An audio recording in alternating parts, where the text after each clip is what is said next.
Trying to look.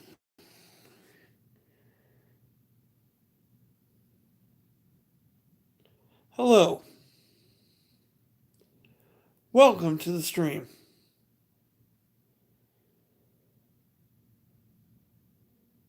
I have to wait till people get in here, but the concept is pure. I want to talk about tomorrow's Super Bowl. That's what I want, and that's what I'll wait for. My YouTube videos have failed both in a row. I tried to make a YouTube video about this thing 2 times, and my phone doesn't have enough space, and I can't use that much data, or whatever's happening. It is what it is. So, hello. We're talking about the Super Bowl tomorrow.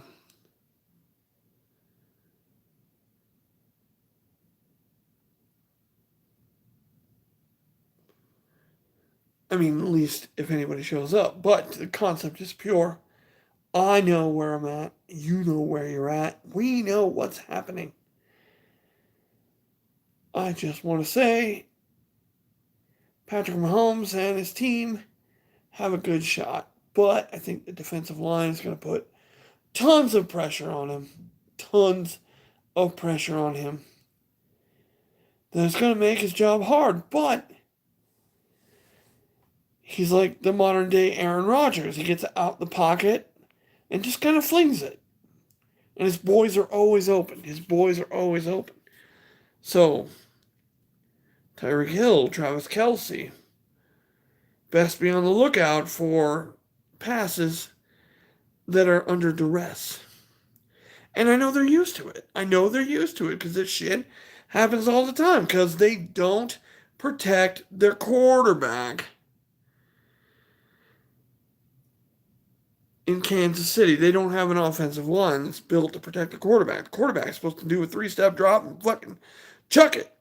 But he's got to do all this other shit. He's got to run around. He has to run around and make sure that, I don't even know if he's making sure. He just plants his feet and chucks the ball. And it's a touchdown. All the time. He gets out from the pressure. He gets outside the pressure. And he just chucks it. He just flings it. Whatever. Patrick Mahomes is just able to just chuck the ball down the field. It's not, I wouldn't say it's against the rules of the game or anything. It seems unfair because his receivers, just like Aaron Rodgers did back in the day, he'd get out the pocket, his receivers would fly around, and, how's the coverage supposed to hold them? No one can hold them.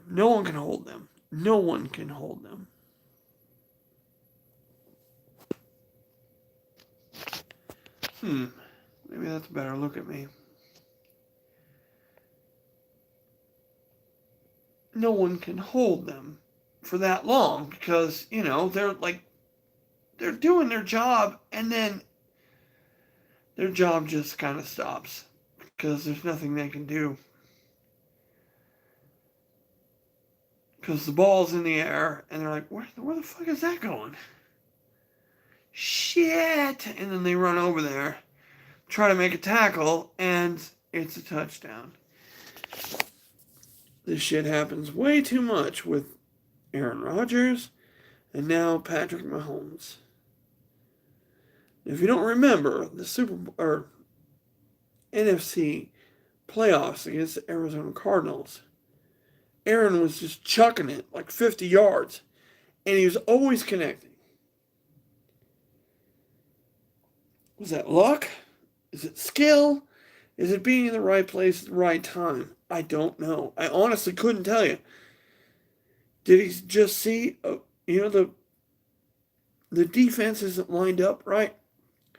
So I'm going to drop back 7 steps and I'm going to chuck it. And you're going to be there, right?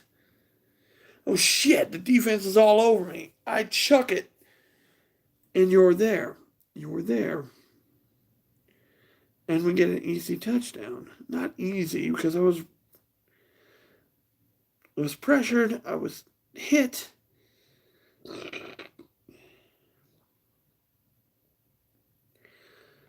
Aaron Rodgers, whenever behind, has a losing record. If he's ever behind any time in the game, he has a losing record. That's all I'm saying. I mean, he's not the comeback king. He's not Tom Brady. Patrick Mahomes has such a small serving size. Yeah, I know he's won his last 26 games that he started. He didn't cover in many of those. You know, the spread and all that Las Vegas nonsense. Well, hello. Here we are. He didn't cover. Patrick Mahomes and his team doesn't cover. They are very much like the Patriots. Win every game. Win every game. Doesn't look pretty, but you win every game. And you don't cover. And you don't cover. And you don't cover.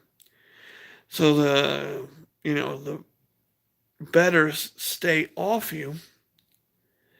And that's another thing. Well, the Chiefs, they never cover. They never cover. Lately. I mean, against the Bills, holy shit, did they cover. Against Tampa Bay, they're going to have a lot harder time, I think. That's how I think and I feel. Because Tampa Bay's defensive line is stout. They can get pressure with 4. Damn, I'm handsome. They can get pressure with 4.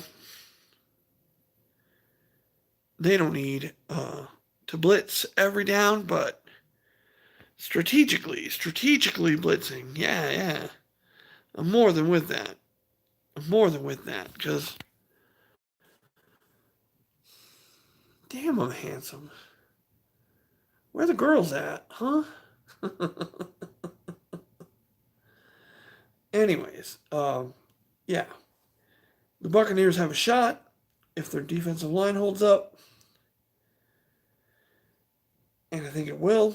I think they can put some pressure on Patty Mahomes. But here's the problem. Much like Aaron Rodgers, Patrick Mahomes is better out of the pocket. So if we try to pressure him up the middle, out on the outside, he's just going to step outside and kind of fling it. That's what he does. I'm not a fan at all of that style of quarterbacking, and I know it ain't going to last long because defenses are going to get smarter, just like they always do. Everything's a freaking fad until it isn't.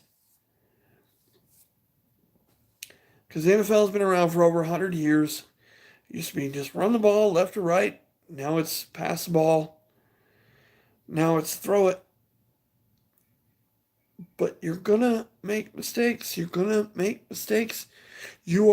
to make mistakes if you continue to throw the ball every fucking down. And defenses are going to learn. Like, oh, you're not going to even try to run the ball? All right, we'll play 2 deep zone. And we're going to crush your catchers across the middle. We are going to decimate your team.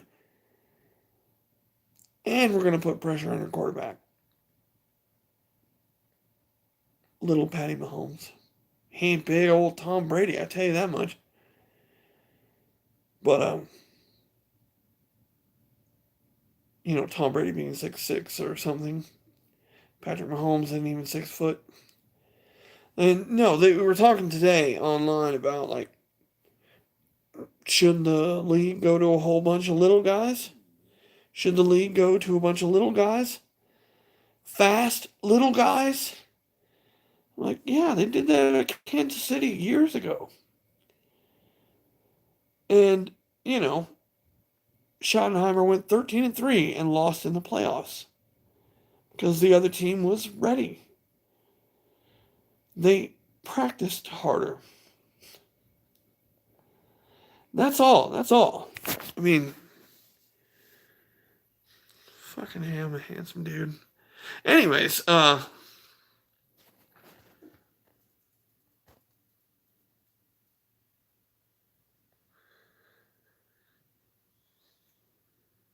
yeah, so whomever's here, uh, the Buccaneers have a great shot winning the Super Bowl tomorrow. And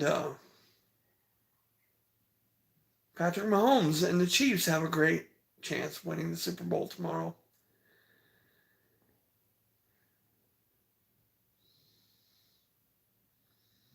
Not my fault about that scar on my lip. I was born with it.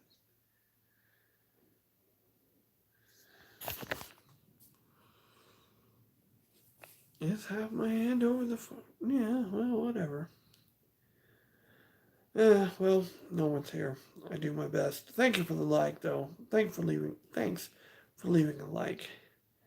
Just a drunk fat guy talking about sports.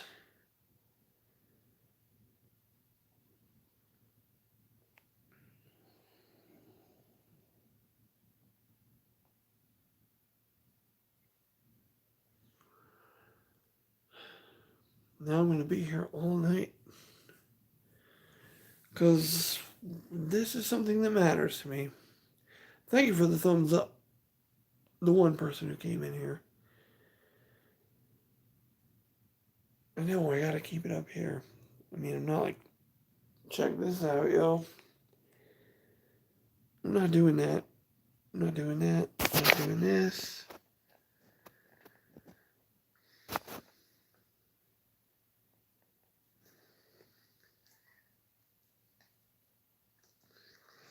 Handsome guy talking about football.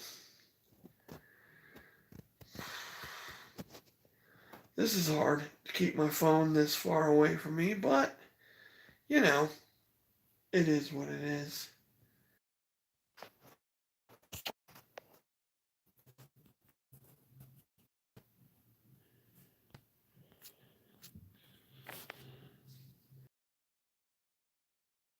Fucking reason. Anyhow, I hope you come back. I'm live again. Anyways, if the Chiefs win, no, this is something I've read online. If the Chiefs win, it's like earned, like they deserve it. If Tom Brady wins, it's staged. The NFL has no integrity. There's a fact that people don't understand. Tom Brady just tries to win every game he's in, and he's had a fourth quarter winning drive in every Super Bowl he's played in. The defense just let him down. And he doesn't play defense. You know, against the Giants, that David Tyree catch, I mean, I'd have called in the grasp. I'd have just blown the whistle because Eli was in the grasp. But you know, that's just me. Because if you watch, Teddy Bruschi's got him wrapped up before he throws the ball. But, you know, it's Super Bowl history. No team can go undefeated except the 72 Dolphins. No team ever can do that except them. And the, 2007 Patriots were going to do that. Because Tom Brady led a fourth quarter comeback, put the team ahead, and it's Bill Belichick's vaunted defense that failed. And they failed. And they failed. 3 Super Bowls. Mario Manningham. Who the fuck is that guy? Eli Manning hit him perfectly. I remember watching that game. I'm like, oh, I wish I could throw a football that pure. I wish I could be that guy. And, it hit Mario Manningham right in the breadbasket over the top. Completely unfair. But really, he really did that. He really did that. Eli Manning really did that. But no, the one where And, Teddy Bruschi is blowing up Eli Manning. It's 3rd and 10, or 3rd and 15, I think it was. And Teddy just blows up Eli. He's right inside. He grabs him around the waist.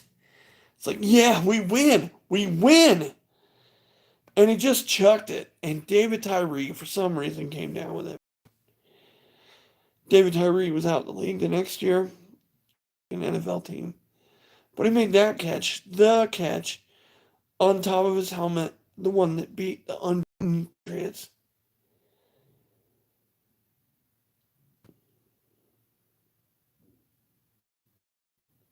Yeah, I know. Sorry if you just looked up my nose. I wasn't trying to do that. Whoever's here, thumbs up. Thank you. I like to stream. I do this, and tomorrow's the Super Bowl. So, I mean, if you have any friends, whoever's watching, bring them over. I had to wipe my nose. Sorry. Yeah, just tell your friends.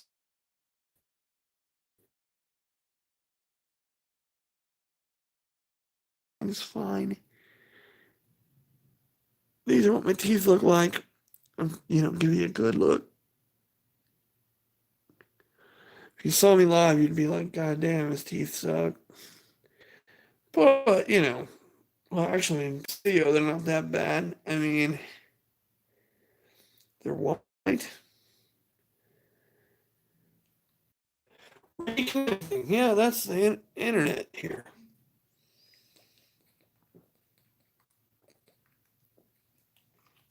Yeah. Anyways, that's a rock cut that I drink so I can sleep. So I've been working late. I mean, yes, it puts me to sleep, but I wake up in like 2 hours, and then I've been up all night, and I can't sleep, and yeah, but whatever. That's me in a nutshell. The Buccaneers are gonna win if they can keep Patrick Mahomes in the pocket. If they can go around both sides, like don't let him out on either side.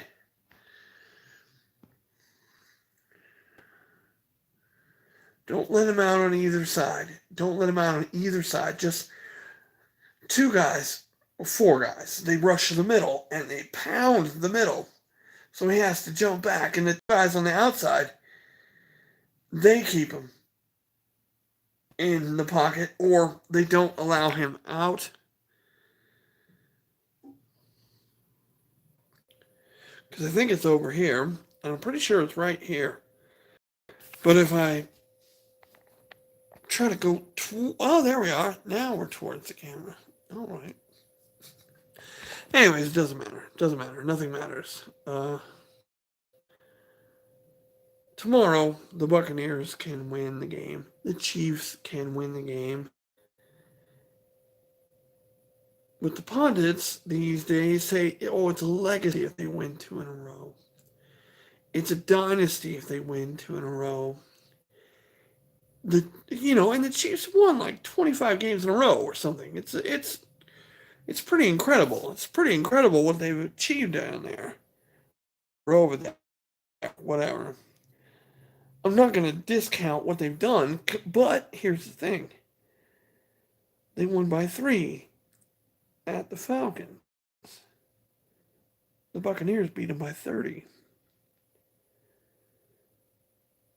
They win by such small margins, and they never cover. They never cover. Now people are going to look at the AFC West. They have the chart,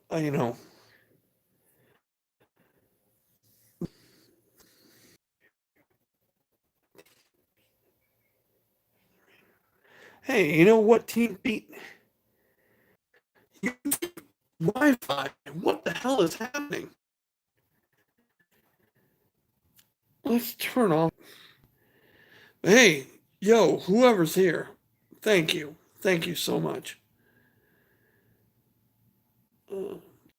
questions, just ask, yo. You have a line right there. I'm just telling you how I feel about this week's Super Bowl. Um, fuck, I'm good looking. Anyways,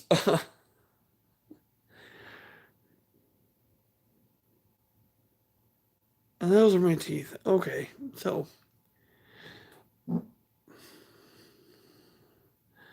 I usually talk about nerdy stuff, like my opinions on nerd movies and, like superhero movies and stuff like that. Where the hell is my camera? It's it's right here. It's right there. All right. Anyways, yeah, I try to but this weekend is the Super Bowl. Tomorrow is the Super Bowl. I have been a Patriots fan since I was 13 years old, you know, and I've been there for the highs and lows of the team. But this year, our starting quarterback left. He went to Tampa Bay. And Tampa Bay is hosting the Super Bowl this year.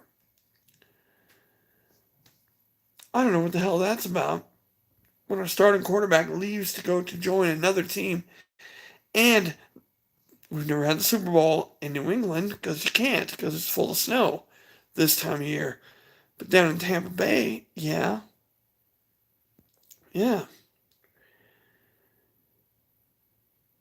So that's what he did. I have no idea how he won 3 straight on the road playoff games, but he did it because he's Tom Brady. You never bet against Thomas Edward Patrick Brady Jr. You just never bet against him because the odds are you're going to lose. You're going to lose. I mean, 6 out of 9, right? You can bet against him 3 out of 10 times. But I would never bet against the guy. I would never bet against the guy. And, on the Pat McAfee show today, every one of them on Hammer Down. Hammer Down. Everyone bet for the Chiefs. And, I feel like they're going to lose some money. Because you don't bet against Thomas Edward Patrick Brady Jr. ever. Because he's never going to give up.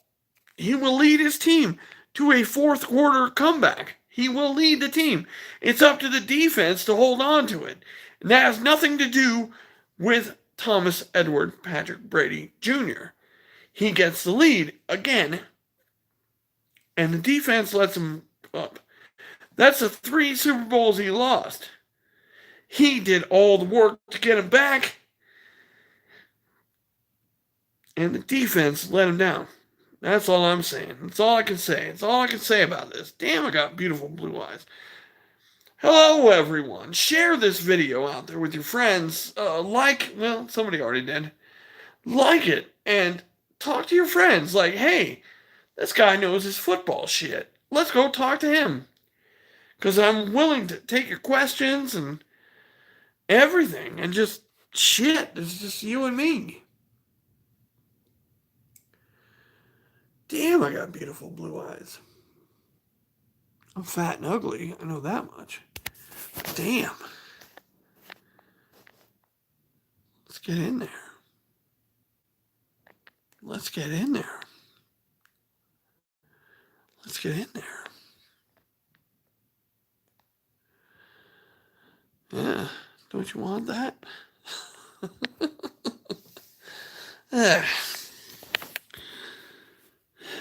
I'm sorry I'm shirtless. I know this isn't appealing to most people. But I'm trying not to show off, Look at this tight, freaking awesome body. I'm not trying to show it off. I'm trying to, talk about football. And there's crying babies right outside. What the fuck is that about? I hope you guys don't have to hear that. I hope anyone that's listening to this video right now doesn't have to hear the crying baby. I mean, it's freaking 11 o'clock at night, almost 11 o'clock at night, and there's a crying baby.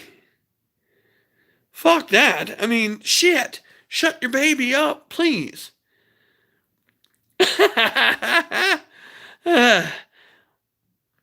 there was a second person in here.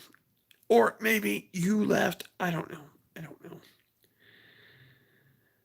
My Super Bowl predictions are going to continue. Tomorrow is the Super Bowl. Tomorrow is the Super Bowl. Everyone I know is picking the Chiefs to win. My nose doesn't work all that well, so I breathe through my mouth. Sorry. And if you hear it, I'm sorry. I personally never pick against Thomas, Patrick, Edward, whatever the names are.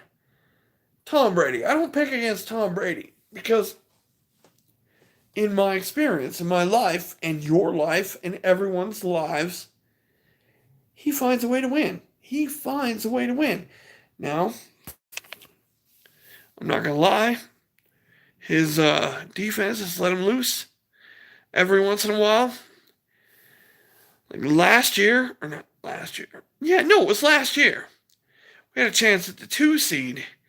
The 2 seed, Thomas, Edward, Patrick, Brady Jr. led us down the field, got us a touchdown against the Miami Dolphins. And our defense, Bill Belichick's strength, let them beat us. But every couple seasons we lose in Miami. I mean, the New England Patriots always lose in Miami. They always do. They always do. Because they live in a cold weather city and they go down to a hot weather city. I don't know what it is. There's something about the Miami Dolphins that always has our number. They always have our number. They always have our number. They always have our number. They always have our number. Tell your friends about this stream. I'll put on a shirt if you do. Because I don't like looking at half-naked me either. But the concept is pure. I mean, the concept is pure. What I'm talking about is that Thomas Edward Patrick Brady Jr., he tries harder. He just tries harder. He just tries harder. He just tries harder. That's him in a nutshell. I mean, Aaron Rodgers last week, how hard did he try? 3 and out, 3 and out, 3 and out. That's on all the turnovers, the picks. Tom Brady threw an interception. Aaron Rodgers went 3 and out. Who wants it more? Who wants it more? Aaron Rodgers wanted nothing more than a home playoff game. He got said home playoff game, and he couldn't win. Now, some people will say it was the refs. There's that one call, but the guy pulled the jersey. The guy completely pulled the jersey. I mean, you could see it. Yeah.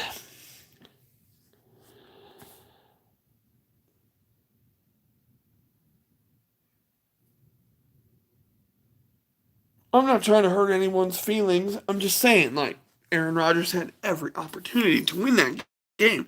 3 picks by Tom Brady in the second half, and they went 2 and out, or 3 and out, on 2 of those. That's not trying very hard. That's not being your best. I mean, granted, they probably doubled his number 1 receiver. They probably doubled his tight end. They probably said, we ain't letting you get nothing. And they let him get nothing. They didn't let him get anything. And that's what I'm saying. This is what I'm saying. I mean, Patrick Mahomes is the modern day Aaron Rodgers. Aaron Rodgers used to just get out of the pocket and fling it. Touchdown every time. Just like Patrick Mahomes. And if the Buccaneers are better, and I think they are better. I think they are a better team. Top to bottom, I think they're a better team. They're going to win this. Excuse me for a moment.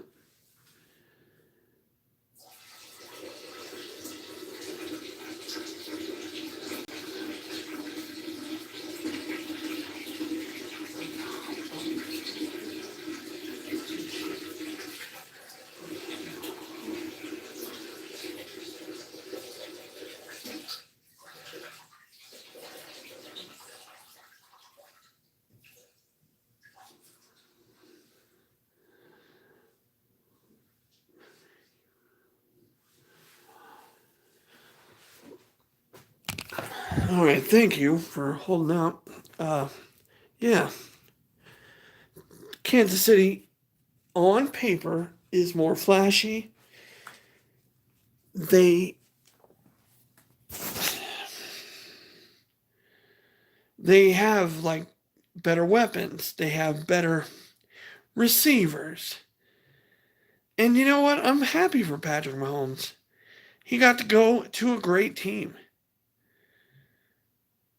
He just, everyone says he's the greatest thing since sliced bread as a quarterback. And I'm like, well, there's a 43-year-old guy across the way that says different.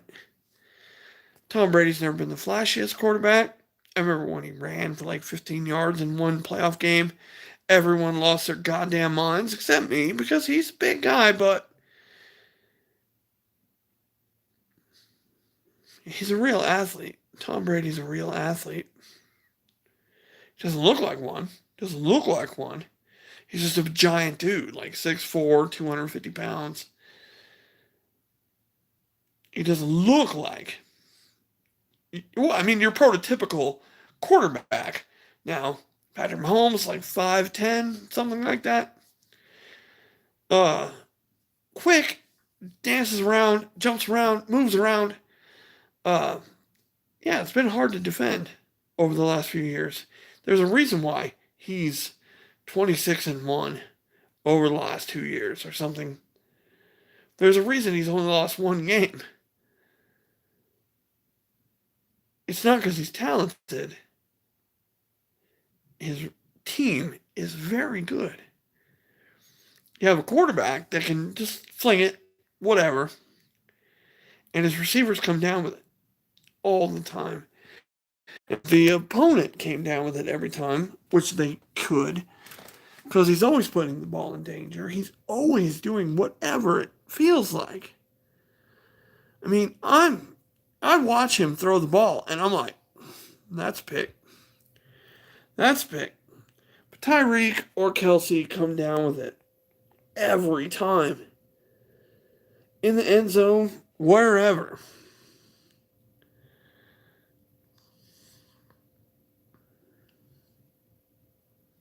Hey, whoever's watching this, if you didn't just click on watch and then went over to do whatever you're doing, tell your friends to come in and watch. That'd be a lot of help for the channel. You want to watch me drink beer? Because I'll do that right here on the stream. See this? This is a Steel Reserve 42 ouncer.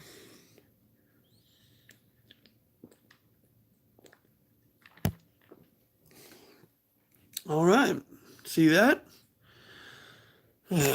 Anyways, gotta find a way to get these beautiful blue eyes right in the middle of the screen. Hello, everyone. Yeah, I don't know. Jawline or eyeline? It's hard. Let me know, right? There's a comment line. You could, well, you can't super chat me because I'm not like, you can't send me any money via YouTube.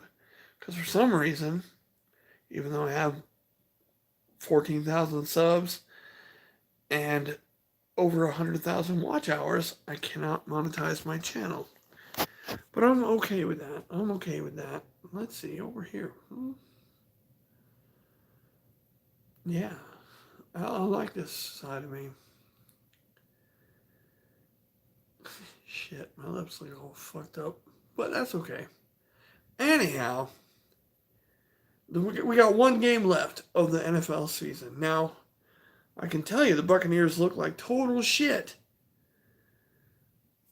The week before their bye week, they got blown out 38-3. But then they had their bye week. And since then, they haven't lost a game. Since the bye week, they haven't lost a game.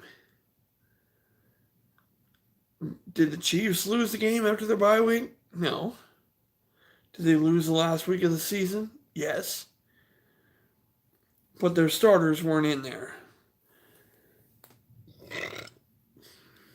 Excuse me. Anyways, what I'm saying is the Buccaneers are hot. This week off fucking sucks.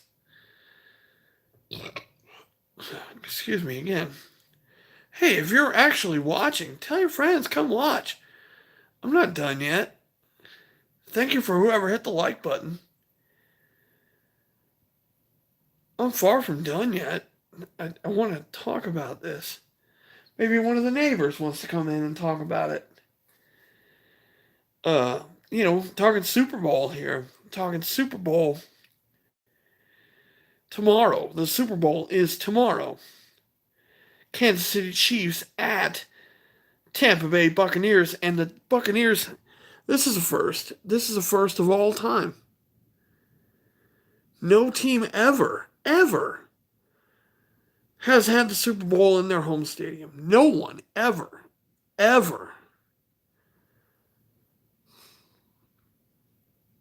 has had the Super Bowl in their own home. I don't know if it matters because Super Bowl crowds are from everywhere. It's not like a Tampa Bay residents are going to get to go to that Super Bowl. It's not like home field advantage or anything. But the concept is like Tom Brady got the Buccaneers a home field Super Bowl in his first season there. And I just have this gut feeling he's going to win it. He's going to win it because he does not ever give up. They asked him yesterday some stupid question, right? He said, well, I think I'll be better next year.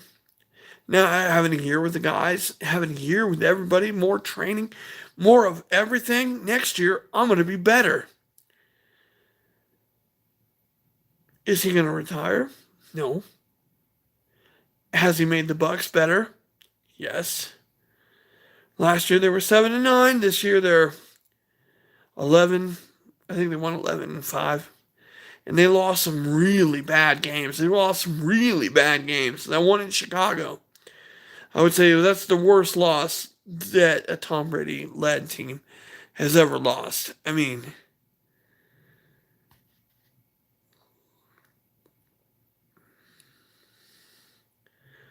that's what I feel. And he felt the same way.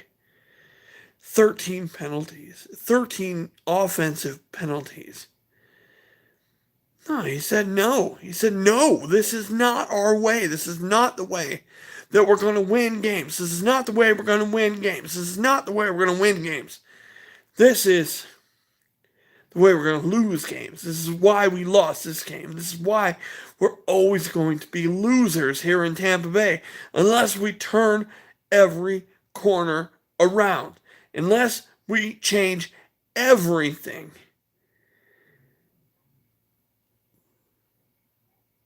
I'm a Tom Brady fan. I love the man for what he did for my team. Thank you for all you did for the New England Patriots. Fuck you, Bill Belichick, for those times you made him lose. Because your defense couldn't hold on. You held out. You held out Malcolm Butler for reasons no one will ever understand. And you lost a Super Bowl to Nick Foles. If the NFL isn't scripted, that's why we lost that one. But I believe our best defensive player, in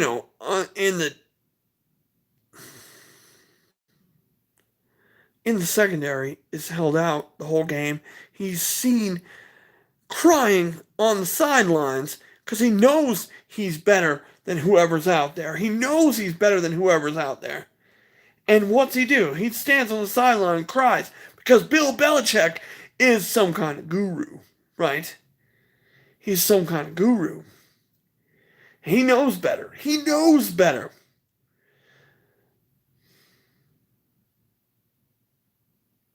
Don't put your best defensive player out there.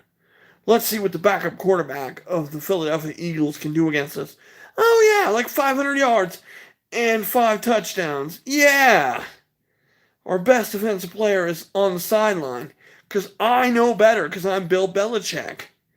Bill Belichick cost Tom Brady a Super Bowl. He absolutely did by not playing his best defensive player, or one of the best. I can't say he's the best. Malcolm Butler won a Super Bowl for the Patriots, but he practiced that play. He did practice that play. He practiced that play to death. And when it came up, Bill and everyone were ready. Bill and everyone were ready, including Malcolm. He's ready. And he sees what's unfolding. He's like, holy shit, it's coming right to me. He had practiced that play. He had practiced that play. This is not instinctual. I mean, it might be. But they put in the defense that would allow Malcolm Butler to be there. If you understand what I'm saying, Malcolm Butler would not have been there. Malcolm Butler, I gotta find the middle. I think I'm still over here. All right, Malcolm Butler would not have been there if they hadn't practiced it. And they had, because the Seattle Seahawks, when they get like first and goal from the 1, they try to get a little tricky. They've done this a lot. They don't just give it to beast mode. I don't know why not. But when the whole defense is stacked against giving it up to beast mode, they take a timeout and they do this quick throw to the guy on the right. And Bill Belichick and his coaching staff, well, they saw that. They do this quick throw to the guy on the right. It's amazing. If you watch that video about Do Your Job, I think it's on YouTube. Bill Belichick and his team practice against that play. I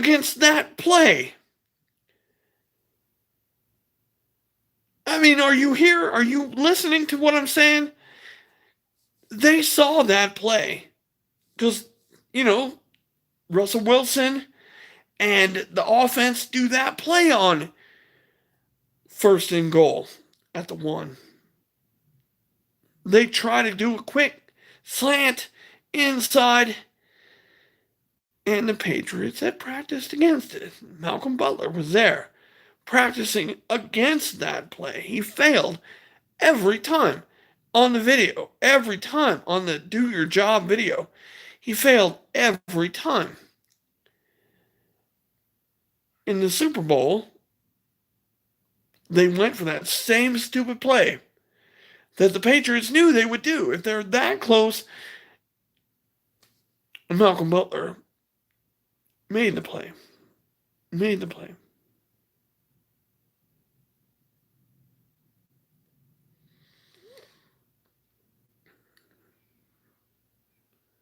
He failed in practice every time, but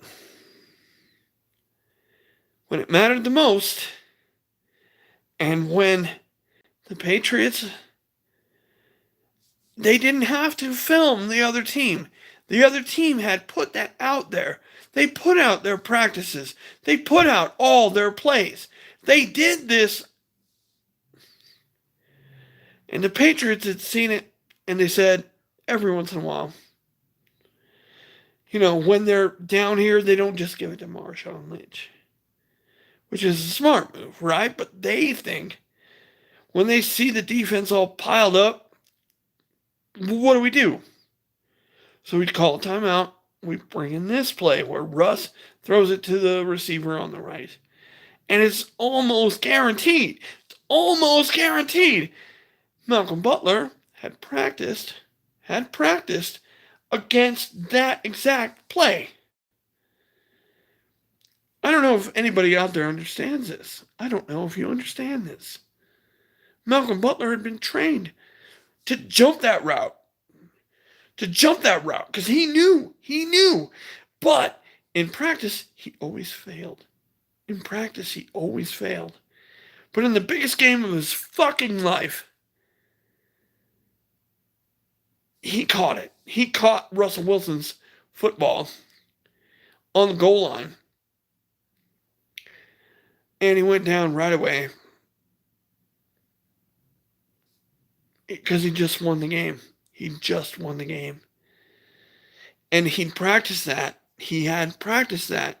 He had practiced that. He had practiced that. He had practiced that.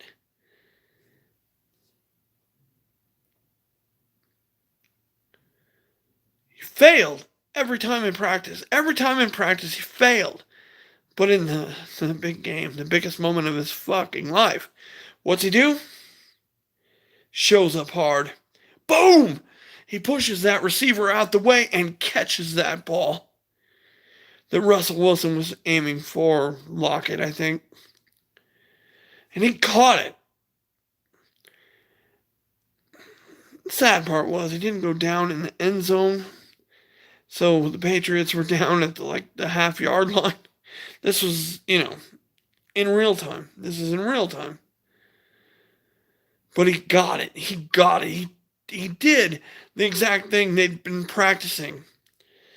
They practice this because they know Russell Wilson does this thing. They understand. They watched the tape. They knew Russell might take that chance. If he didn't give it to Marshawn Lynch, this is where it's going. And, Malcolm Butler was right there. And he was in the perfect spot to do the perfect play and win a Super Bowl. But everyone will say, Malcolm Butler is the one that Super Bowl. But if you don't remember, Tom Brady led 3 touchdown drives in the fourth quarter. The game wouldn't be on the line if it wasn't for Tom Brady leading 3 touchdown drives. The game is on the line because Bill Belichick's defense let Russell Wilson back in the game. The reason we didn't lose is because we practiced that play, though. So I give all the props to Bill Belichick because we stacked the box. They saw it, called a timeout, come back, wide receivers everywhere, and we already knew. He's going to throw it inside to that guy right there. All you have to do is get there first. And Malcolm Butler got there first. He knew what was happening because the entire team knew what was happening. Because they watched film. They watch film. And watching film, and, everyone's like, the Buccaneers gave up 300 yards passing to Tyler Heineke. Yeah, they'd never seen him. Or these receivers. They have no film on these guys. And they're supposed to have the best defensive line, which they totally shut down. Totally, utterly shut down. So again, I have to say, Tom Brady is the greatest quarterback of all time. I'm a Drew Bledsoe guy. I have been my entire life. When the Patriots drafted Drew Bledsoe, I was like, hell yeah. And he led our team to a Super Bowl. And he won the AFC Championship game. He didn't get to play in another Super Bowl because Tom Brady got to play that one. And it was his first one, and it's like, whatever. Drew Bledsoe should not have lost his job due to injury. And that's what happened. Now, it could be Bill Belichick. Could very well be Bill Belichick.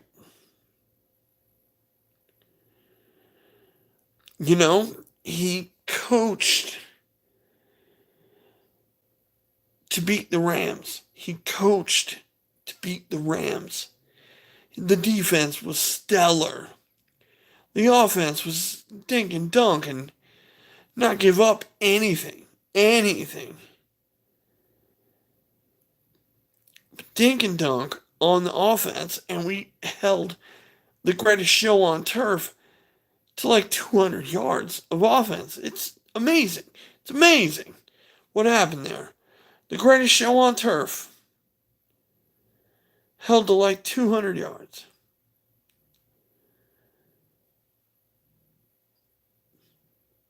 We didn't allow the running game to get off. It didn't allow their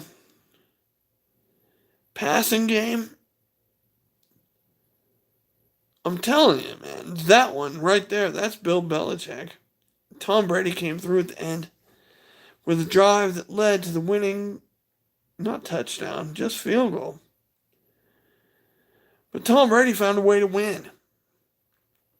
Throwing it to the backs. Vereen, I think his name is. Throwing it to him and watching him get like 20, 30 yards after the catch. That's something. That is absolutely something.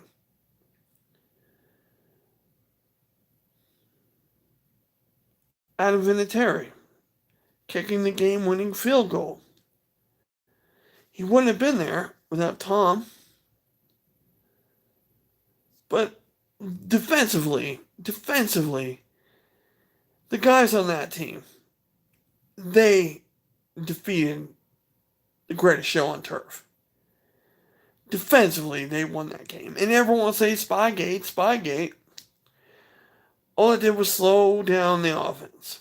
And the greatest offense the world has ever seen. And if they had seen your first 15, 20 plays, all you have to do is change them.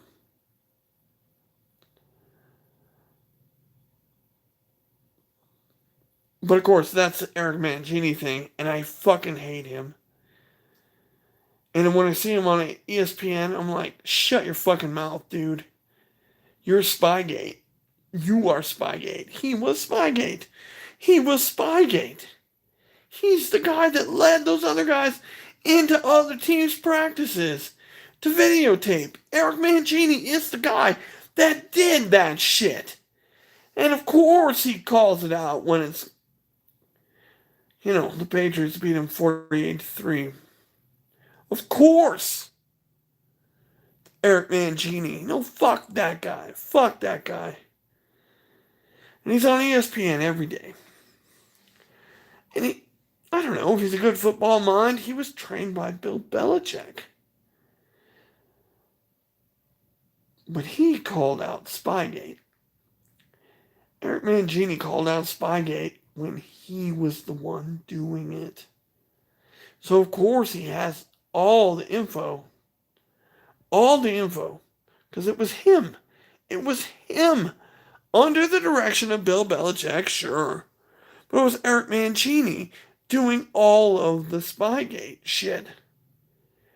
And then he breaks the news when the Patriots blow him out. He's the new head coach of the Jets. Why would Eric Mangini go to the Jets? You got me. I don't know. Why would anyone go to any place where Bill Belichick is coaching?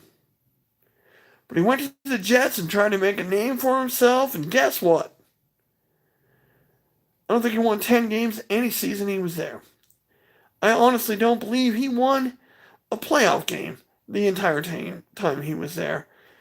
But in one season, he called out the 2007 Patriots as Spires. And he was the spire. He was the guy that was spying on the other team. It was him. So he has all the evidence.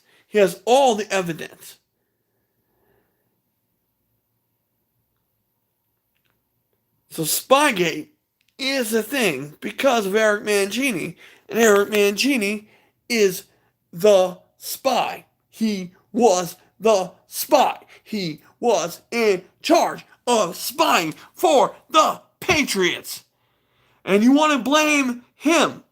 Nah. You always blame Bill. You always blame Tom.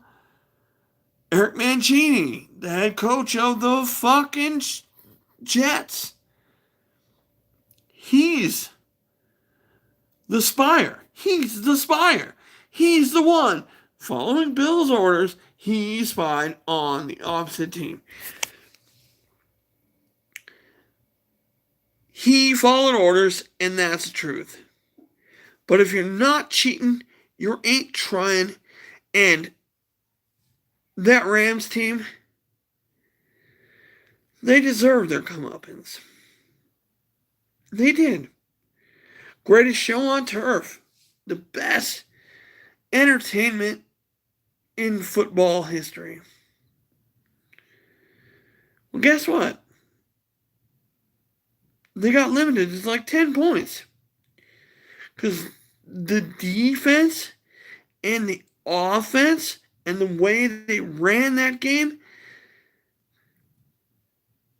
And also, we had played against them in the regular season at our house. Willie McGinnis faked an injury to get back on the field and get an interception.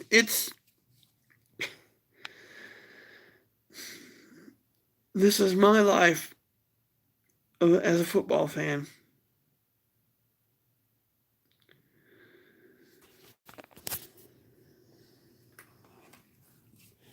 Now, I've seen it all. I've seen it all. They had Willie McGinnis on the other day, and he's a 3-time Super Bowl championship winner. And nobody asked him about One-Eyed Billy. There's a time when he had only one eye. Willie McGinnis had his eye like bashed and he couldn't see out of it. But he got an interception and took it in for a touchdown. A linebacker got an interception for a touchdown. One-Eyed Willie, this is from a Goonies fan. You're a Goonies fan, right? One-Eyed Willie. And it was around the 20-yard line. He didn't go very far. Probably like 28 yards or something like that. Intercepted and took him to the house. One-Eyed Willie. Willie McGinnis, one of my favorite players. Chris Slade, my very most favorite Patriot of all time. And no one remembers him. He played middle linebacker. He's a goddamn beast of a middle linebacker, but he never won a Super Bowl. He was let go by the Patriots, and he never really played anymore. But Chris Slade is the first football jersey I ever asked for from the people that love me. Said, I want a Chris Slade jersey, number 53. My mom bought me, Drew Bledsoe's jersey instead. But, whatever. It doesn't matter. I wanted a black guy's jersey. I got a white guy's jersey. Because it's, Phoenix, Arizona, they only had so much. But for the Patriots, at least. For the Patriots. They didn't have a lot of Patriots jersey down there. I want a Chris Slade jersey. Nah. You get you a Drew Bledsoe jersey. It's cool. I mean, I never complained. I never once complained. I just wanted a Chris Slade jersey. Middle linebacker for the Patriots.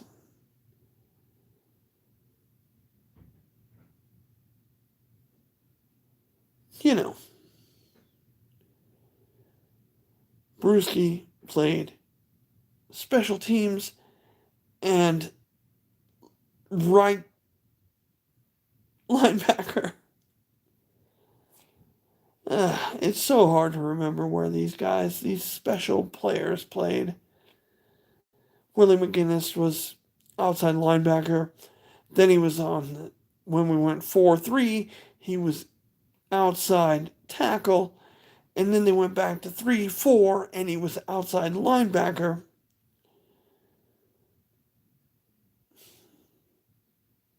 No one's going to understand this shit, except if you care about it. If you care about it, then it's going to matter to you. And it matters to me because this is my team. And now Tom Brady took his talents to South Beach. Just like fucking LeBron James took his talents where everyone said he didn't have any. He's old. Look what they did in the playoffs last year. And I will direct you to the fact that there was no one to throw the ball to. I will direct the facts to who did Tom bring to South Beach? He took his talents to South Beach just like LeBron James did. And who did he bring with him? Gronkowski and Brown. He brought with him Gronkowski and Brown. Two people he absolutely trusts. Absolutely trusts. Absolutely trusts.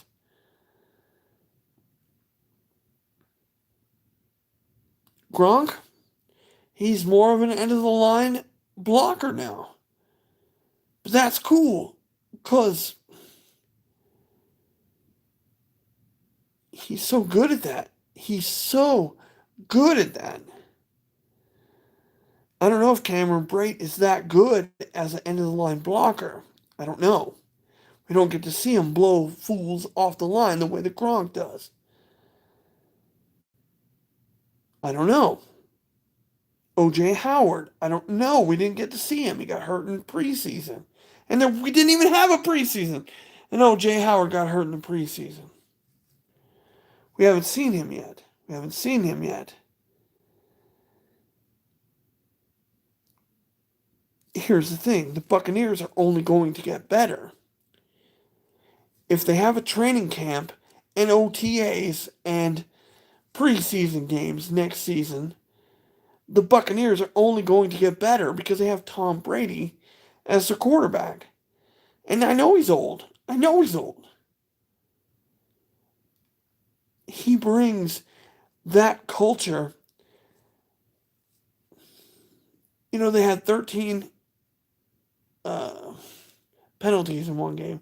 The next game, they had 0. The next game, they had 0. The next game, they had 0. The next game, they had 1. Tom Brady brings the heat. Tom Brady brings everything to a team. To a team. I didn't know that. I thought Bill Belichick had everything. I thought it was always, it's because the defense is so strong. The defense is always so strong that, 28-3, Tom Brady led the comeback.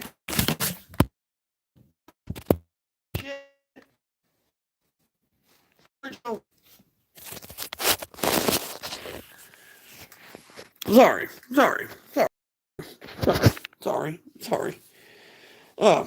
Tom Brady led the comeback. But he couldn't do that without the defense that stopped Matt Ryan, the MVP of the league, on offense. He's, in the first half, couldn't do shit against him. In the second half, shut him down. Allowed Tom Brady to go, down the field. Allowed Tom Brady to win a Super Bowl when they were down 28-3 late in the third quarter. Win that game. Does Bill Belichick think he could win that game with Jimmy Garoppolo? I don't think so. And how the hell did the defense let them get down so far that they had to come back from 28-3? How the fuck did the defense let them down so much in the first half?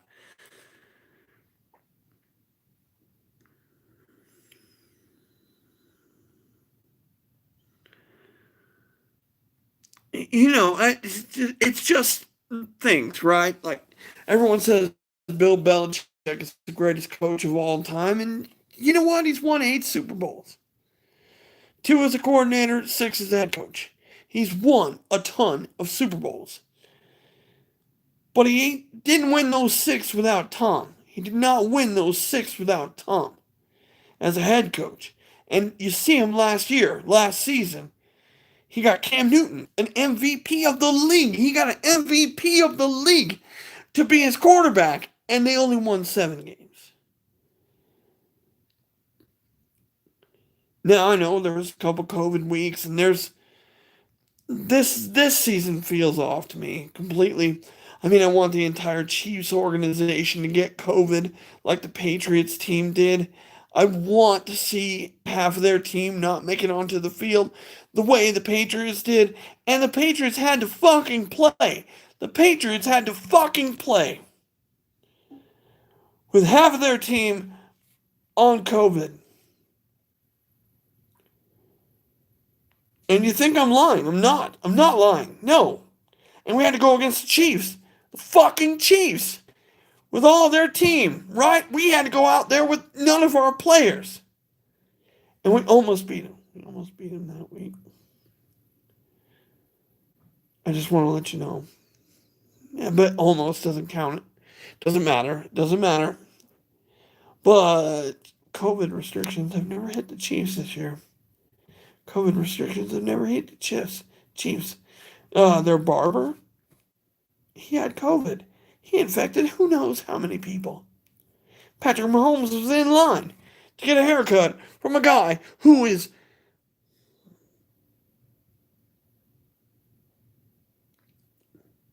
he has COVID. Patrick Mahomes is in line to get a haircut from a guy that has COVID. Is Patrick Mahomes out of the Super Bowl? No, no. Were many of the Patriots out against the game against the Chiefs because of COVID? Yes. Did the Chiefs have an easy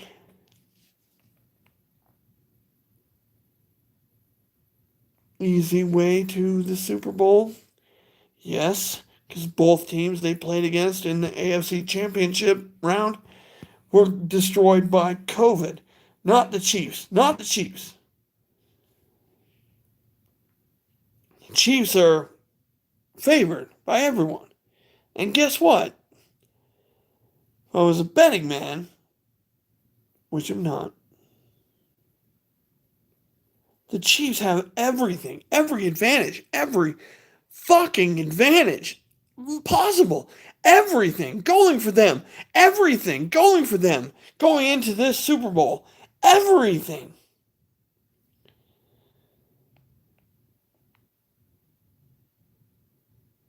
Except they don't have Thomas Edward Patrick Brady Jr. as the quarterback. The Chiefs have everything else going for them. And their defense isn't as good. Their offensive line isn't any good. Their weapons, though. Everything says Patrick Mahomes wins. Everything in my brain says Patrick Mahomes wins. But everything in my heart says never bet against Thomas Edward Patrick Brady Jr. And I know Skip Bayless says the same thing, and yet he said the Chiefs probably gonna win.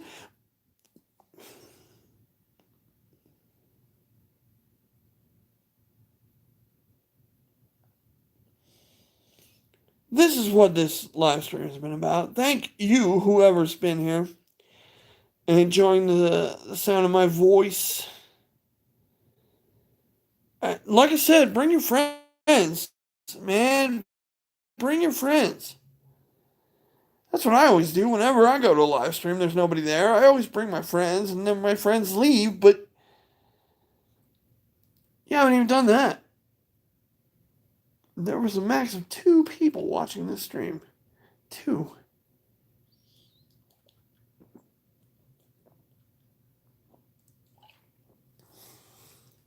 Would you like to be on the stream?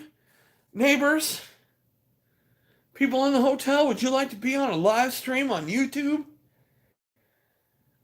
Because that's where I've been for the last hour and 15 minutes.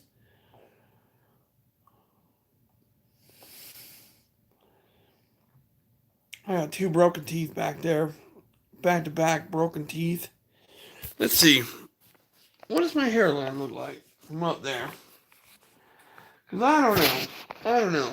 I think it's pretty thin, but well, I guess I didn't show you anything. Let's see.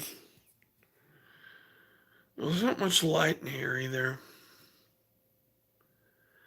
I only took off my shirt because why not?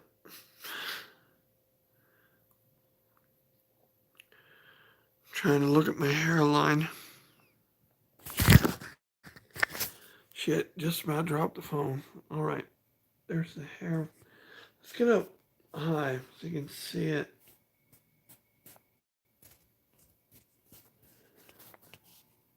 I feel like I have mostly, I mean, it's drawn back, of course, like a lot of guys' hairlines do, but I think I still got a full head of hair back here.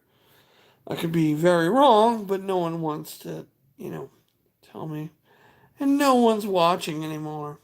Oh, MG. Oh, somebody came. Hey, what's up? You can chat along if there's something you want to know about my NFL weekend picks or about anything else. Because, got beautiful blue eyes. Holy shit. And I got a thick head of hair. Anyways, sorry I dropped my phone. I've been drinking all day, but no, I just wanted to go. Oh, and you're gone. You're gone. Doesn't matter though.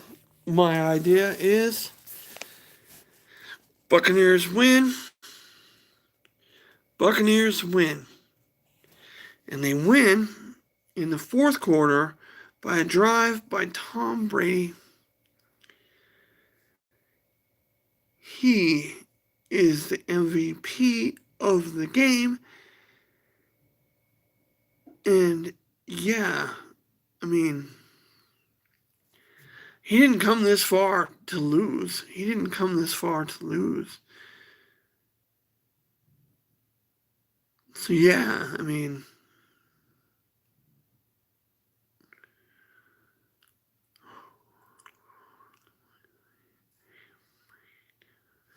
oh hey, what's up? I was just kind of ending the stream, saying I do believe that Tom Brady and the Buccaneers are going to win. Because Tom Brady does not give up ever. Well, Patrick Mahomes and his boys kind of like, hey, football is kind of fun. Isn't this unique? And just kind of fling it around. Oh, well, you're gone. So I'm not going to talk to you anymore. Why is there only one person ever watching my video?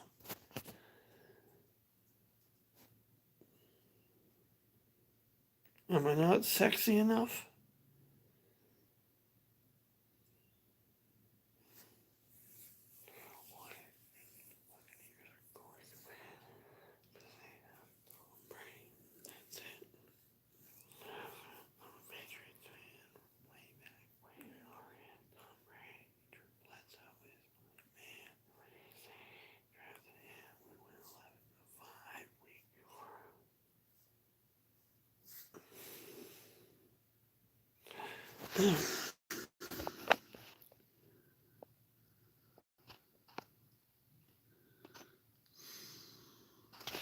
See, this is what I want to show off. This is what I'm trying to show off.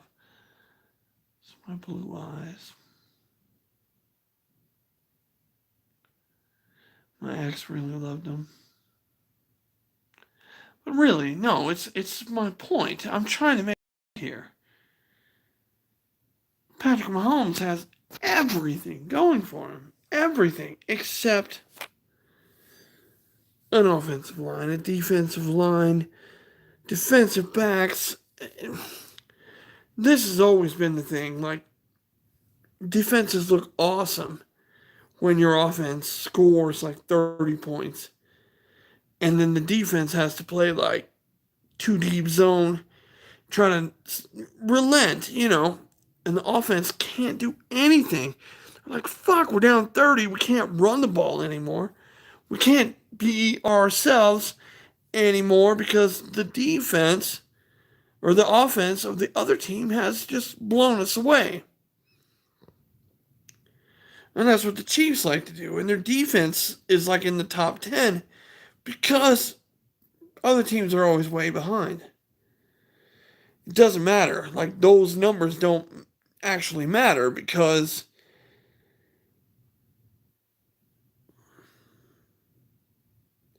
the other team is way down. And your defense doesn't magically get better because the other team is way down. The defense gets to go like full blitz every down because the opponent is down by that many points. But the problem is with the Buccaneers, they can do that with 4. And with Fisher out, they're going to do that with 4. JPP in the middle is going to have a field day. Not saying he's going to get there. Not saying he's going to get there. Because Patrick Mahomes is great at like flicking the ball. Just like flipping it. Oh shit. I'm almost sacked. Flip. And one of his players is there. But against this Buccaneers team, I have a feeling the Buccaneers going to be there.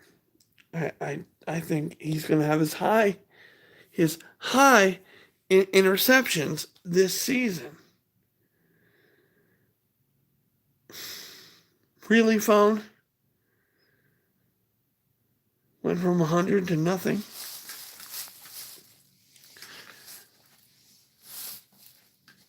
And I haven't been able to, like, make a YouTube video the whole time because I run out of space.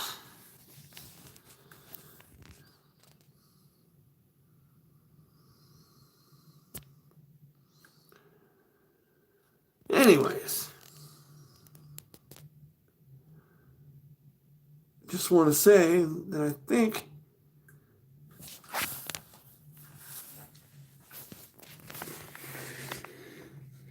Patrick Mahomes and the Chiefs are in for a lot of trouble this weekend. But he can just get out the pocket and fling it. And his boys are always there. It's so ridiculous. I've never seen it in my life. How easy it is for him to, like, just kind of flip it, push it forward into somebody's hands. My phone's trying to die on me. Sorry. I know I had to change our view. Hey, whoever's there, my idea is that the Buccaneers are winning tomorrow because they have a better defensive line, they have a better offensive line, and they have, well, they don't have Travis Kelce, they don't have Tyreek Hill, or Patty Mahomes. They have Tom Brady, the greatest winner we've ever seen in the history of the NFL. That's what we've got in Tampa Bay. The greatest winner of all time. Versus, I'm not saying like Patrick Mahomes and his team can't win. I'm not saying anything like that. I just believe that Tampa Bay is going to win at home in the only Super Bowl it's ever been in a home stadium. Now, during the vid, they can't have their home fans there. So it's not like a home Super Bowl. It's not at all like a home Super Bowl because they can't have. If you want to see what the top of my head looks like, there it is. I usually keep it a lot shorter than this, but whatever. Anyways, yeah. I'm old. Gonna be 49 this year. But as football rules go, I think having the better defense and offensive line, I think this leads to a victory for the Buccaneers. I, I'm a New England Patriots fan since the day I first saw them against the Chicago Bears. They went up 10-6 at halftime. I'm like, yeah. My dad's like, and they lost 46-10. But I've been a Patriots fan ever since. I love that team. Uh, Hiring Bill Belichick didn't make any sense to me, but he's a two-time Super Bowl winning coach with Bill Parcells. So, I'm not against having him as our head coach. But as our GM, he has completely, utterly, effortlessly failed us on the offensive side of the ball. He never got Tom anything on the offense, but we had a top 10 defense every year, and I cannot say more. Defense wins championships. Everybody fucking knows this. Everyone on earth knows this. Defense wins championships. And again, whoever has the best defense this weekend is going to win. Whoever has the best offensive line, whoever can protect their quarterback, they're going to win. They're going to win. If they can protect their quarterback, they're going to win. Because the quarterbacks on both of these teams have weapons way outside. Yards after yards, touchdowns after touchdowns. I don't want either team to get ahead. I'm like sick of Patrick Mahomes, winning 26 games in a row, something like that. I'm like, he did lose against the Raiders, but no one wants to talk about that. No one wants to talk about how the Raiders beat you. What the fuck is that? Oh, that's well above my head. But yeah, I'm like,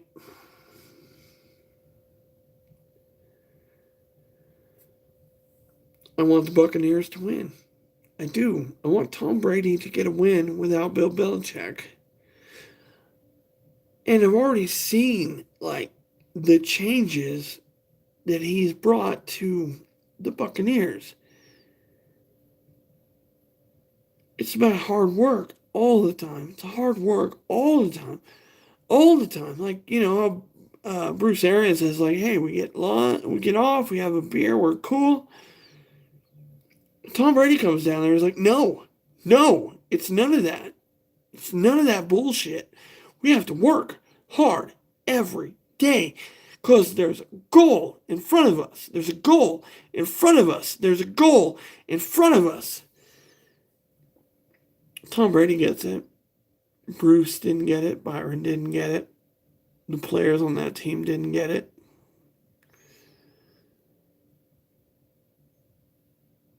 There's a goal in front of us. There's a goal in front of us. There's a goal in front of us. There's a goal in front of us. And making the playoffs. Yeah, the first time in 13 years we made the playoffs. But what do? We don't, celebrate that fact. No, because we got so much more to do. We have so much more to do. We have so much more to do. We have so much more to do. And they did it all. They've done almost everything that Tom Brady set out to do. They beat Washington in their home. They beat New Orleans in their home. And they embarrassed Aaron Rodgers in his home. The defense had a lot to do with it, but the defense is 1/3 of the game. 1/3 of the game. 1/3 of the game. Tom Brady understands that. Everyone should understand that. Everyone should understand that. Defense is only 1/3 of the game. Special teams was a big part. Special teams was a huge part of the victory at Green Bay. Tom Brady and squad started at the 37. Aaron Rodgers and his squad started at the 24. You would think that doesn't matter, but it does. Especially when you're going 3 and out. And you got a punt from your own 25-yard line. And the opponent gets it at like the 50-yard line. You know. It's a big deal. It's a big deal. Field position means a lot in the NFL, especially in the playoffs.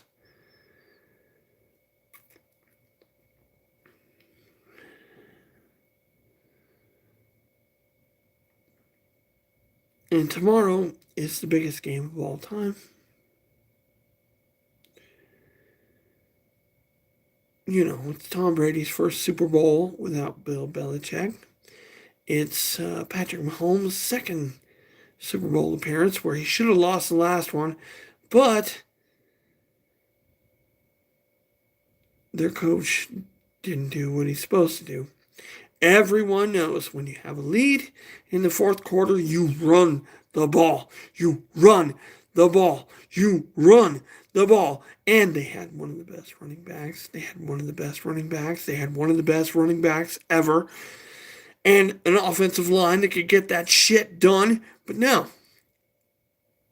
Kyle Shanahan went pass. No time off the clock.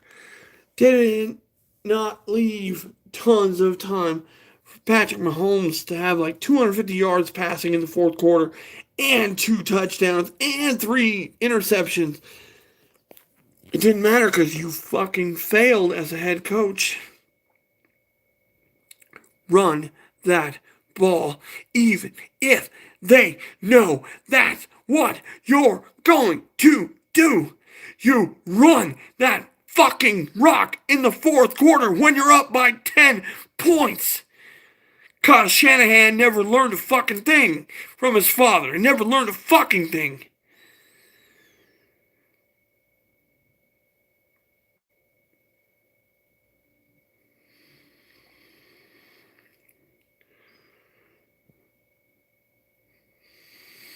No, he doesn't have Terrell Davis. He didn't have Terrell Davis back there, one of the greatest running backs of all time. He didn't have that guy.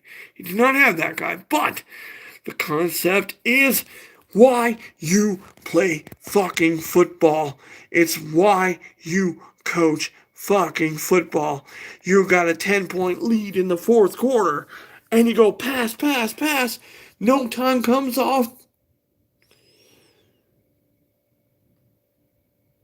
It's run, timeout, run, timeout, run, timeout.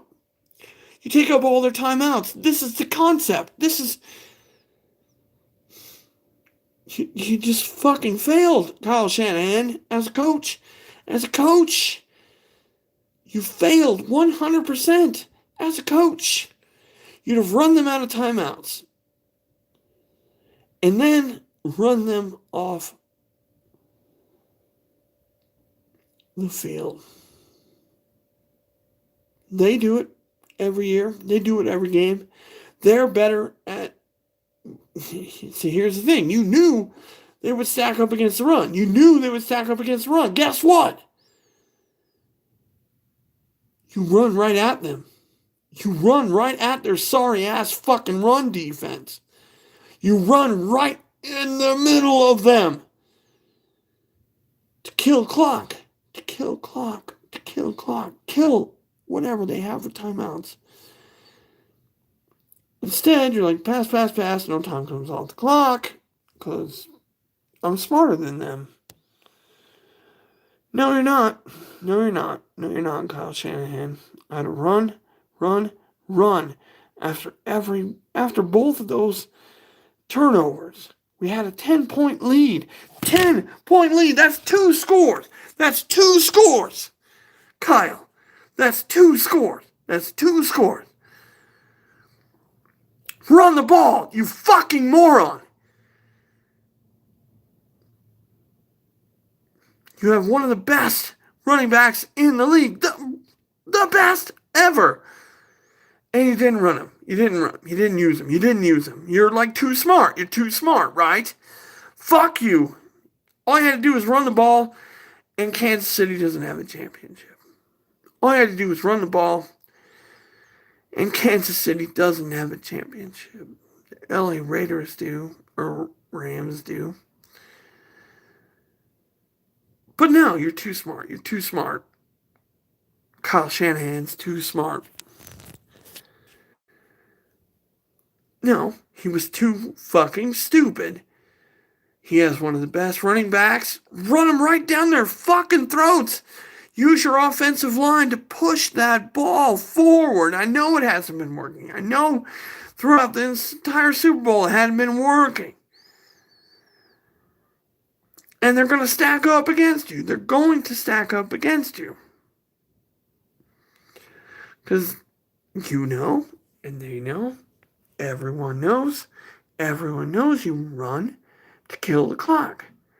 All you have to do is run it 4 times. Kill all their timeouts.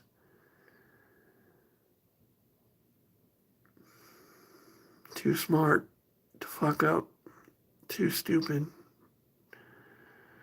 to do what's necessary. No. I'm no genius about football. I know when to pass and I know when to run. I know when to do shit. But late in the fourth quarter, when you have a 10-point lead and the motherfucker threw you 2 interceptions, when he threw you 2 interceptions, you run that motherfucking ball. You run that motherfucking ball. You win if you run the ball. You win if you run the ball. Instead, you went pass. No time comes off the clock. 0 time comes off the clock. And you punt it to, I don't know if he's special or not. I just think that, I don't think he's special. I think he's the modern day Aaron Rodgers. Aaron Rodgers just do the shit all the time. He just fling it, run outside and just chuck it. That's who Patrick Mahomes is. Patrick Mahomes is modern day Aaron Rodgers. Aaron Rodgers won what? That's right, won Super Bowl. Because that shit don't fly for long. Everyone gets used to it. Everyone gets used to it. They see it, they're like, okay, we just don't let him outside. And so they smother him. And I watched Chicago do that. I've watched Detroit do that. I've seen everybody swallow Aaron Rodgers. And who is Patrick Mahomes? There's nobody here. Doesn't matter.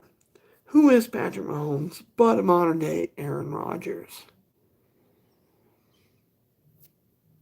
It's fine. It's fine.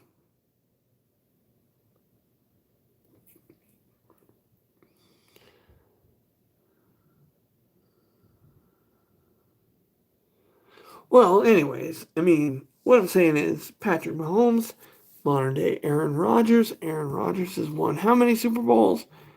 1.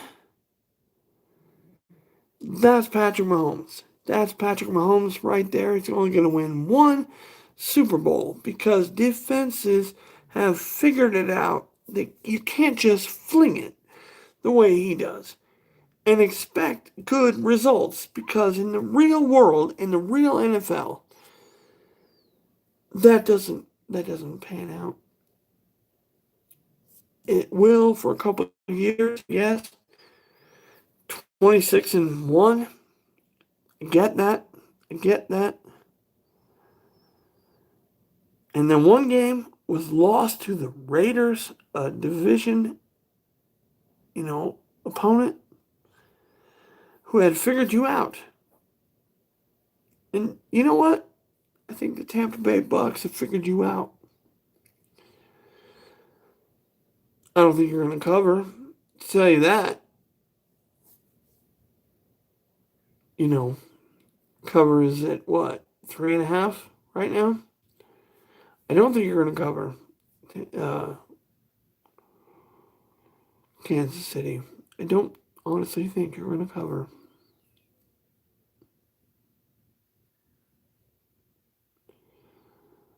What? Because you haven't really done that all season until the playoffs. Until the playoffs.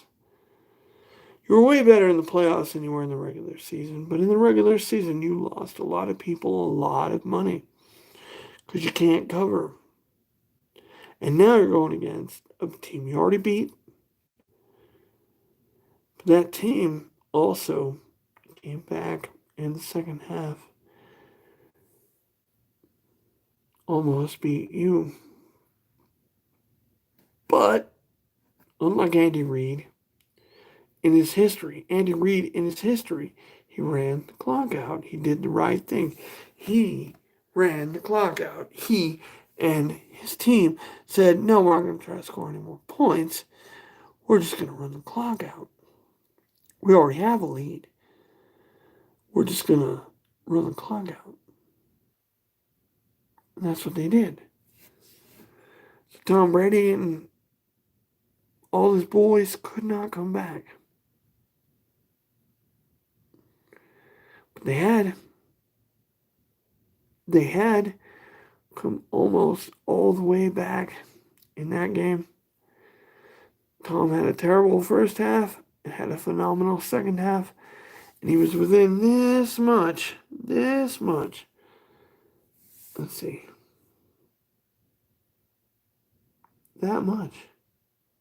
That much of winning that game because he and his team were ready. They were ready to go.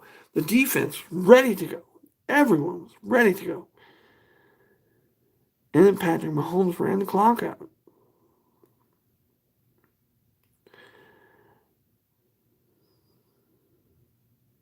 Patrick Mahomes is playing against Tom Brady this weekend.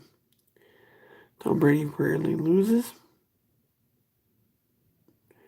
And, he's only lost 3 out of 9 Super Bowls. And in all of them, he's led his team to a fourth quarter lead. Every fucking Super Bowl, Tom Brady has led his team to a fourth quarter lead. And Bill Belichick's defense has let him down in 3 of them.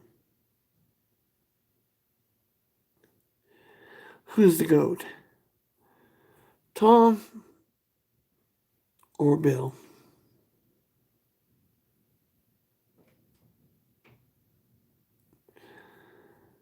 Tom himself has won 6 Super Bowls. Bill Belichick has been part of 8 Super Bowl wins. Bill Belichick's record without Tom Brady is a losing record. Even when he had Drew Bledsoe, he couldn't win. Drew Bledsoe is I wouldn't say he's a first ballot Hall of Famer, but his second year, he led the Patriots to a Super Bowl and a lead at halftime. And then Desmond Howard ruined everything. Then Reggie White ruined everything. But Drew Bledsoe played like a champ. He is a champ. Oh, that's nothing nice to show to anybody. Sorry. I'm a bit lost.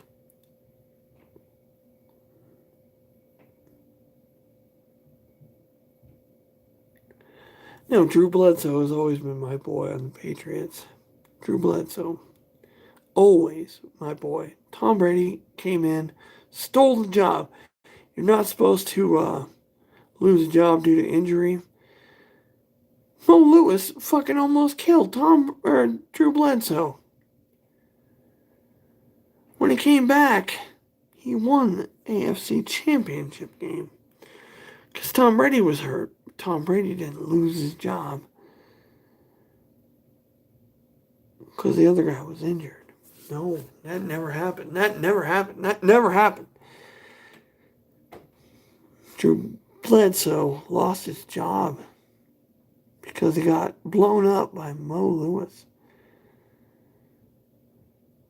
But when Tom Brady got hurt, Drew Bledsoe came in, won the AFC Championship game against the Steelers in Pittsburgh. And I'm like, yeah, my boy is going to go to the Super Bowl again. And Tom Brady got the start. Drew Bledsoe would have won that Super Bowl. He would have won it outright. It wouldn't have been like down to the last play. Drew Bledsoe would have won that Super Bowl. I feel like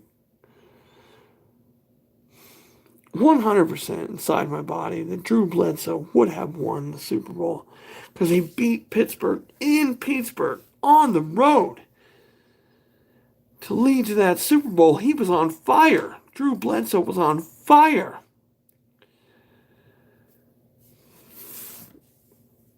Sorry. Gotta go to the restroom.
Yeah, I know. Fat ass titties. Ugly face, too. Thank you for the thumbs up. Whoever dropped one. My phone is on fire.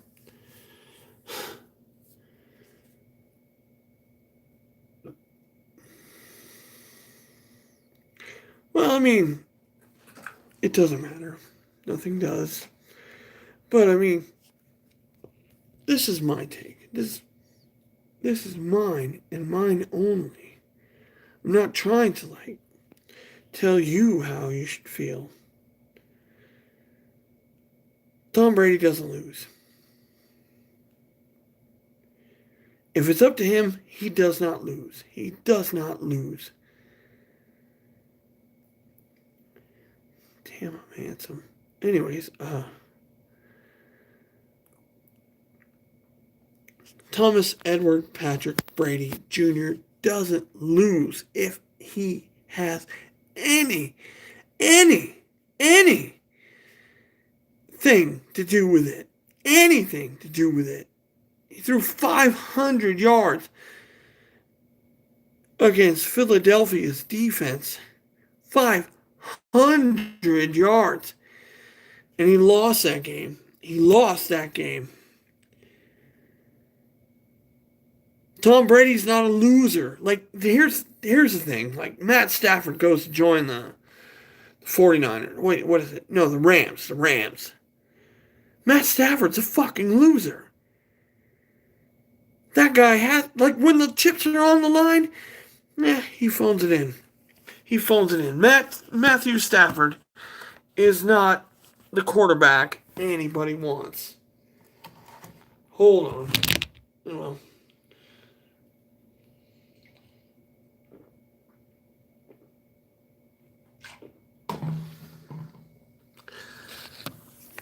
Matthew Stafford is not a winner.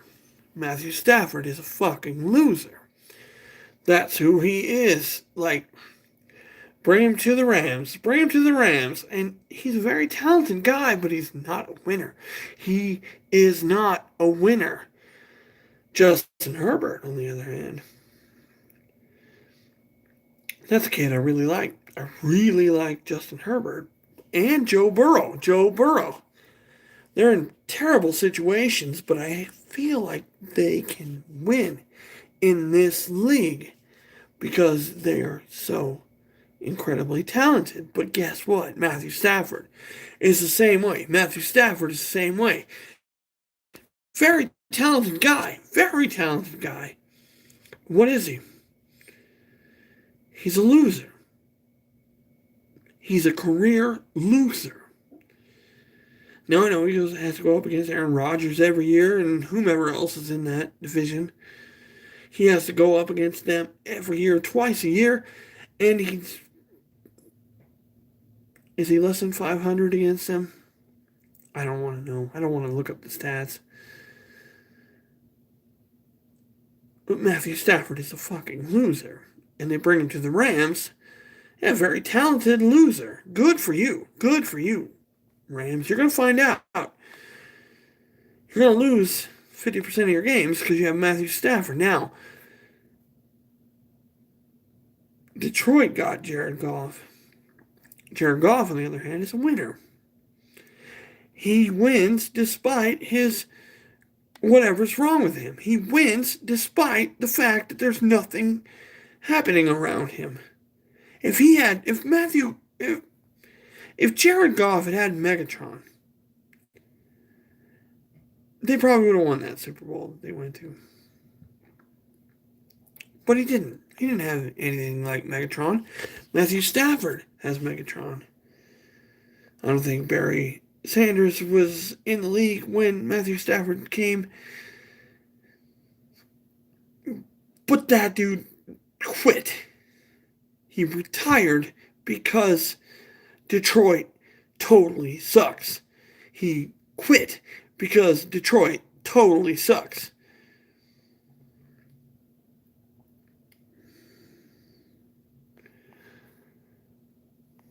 I'm not saying the family that owns the team are bad. I don't know the Ford family. I have very little knowledge of the Ford family. They tried. I know they've tried to get a good coach in there. I know they've tried. Get this. Matt Patricia was there for a couple years.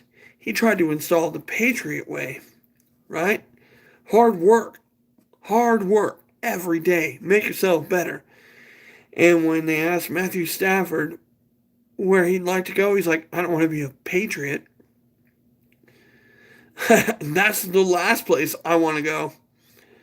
So, is he a pussy? I think he's a pussy. I think that's the reason why he failed Matt Patricia. I think it's the reason why Matt Patricia's Detroit Lions failed is because their star quarterback didn't buy in. Their star quarterback didn't buy in. Matthew Stafford didn't buy in.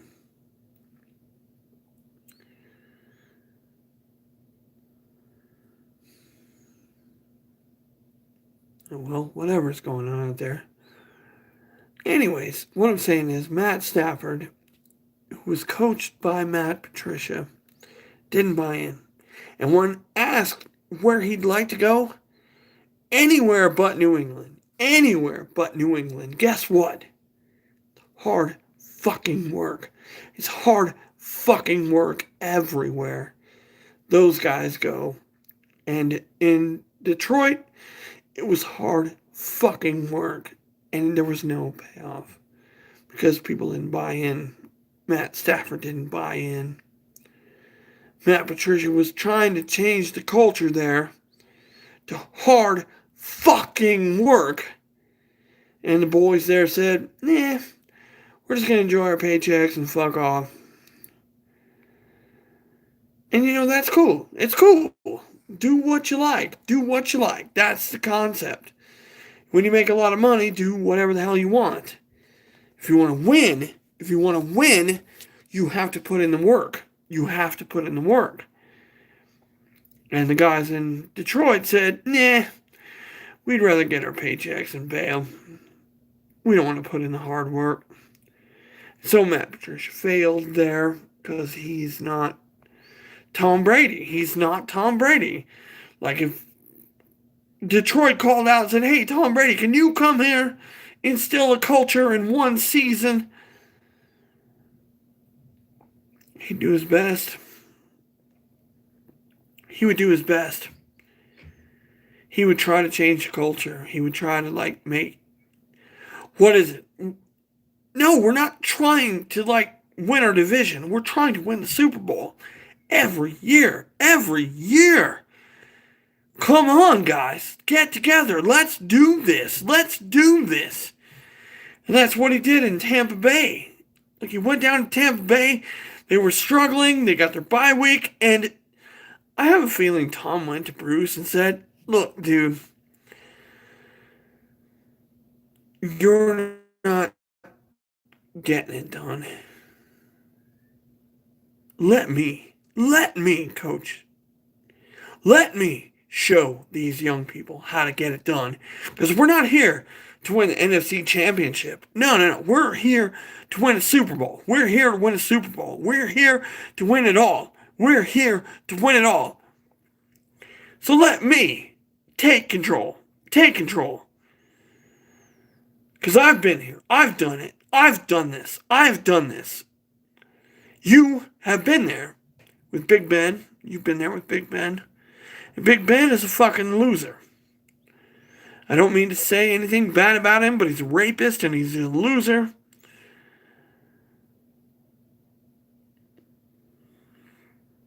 Hey, look, I'm online, and I'm talking my own mind.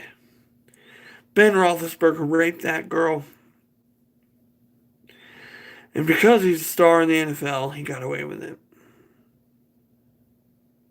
And then, for some reason, against Seattle Seahawks, his head turned into a football, and they gave him a touchdown. And looking at it after the fact, they're like, no part of the ball crossed the plane. But that's our mistake. That's our mistake, said. And my girlfriend's like, what does it matter? Well, now they try more things. Now that they have the lead, they're going to try trick plays. They're going to be able to do these things because they have the fucking lead. And then they did those things. They did a trick play, went for a touchdown.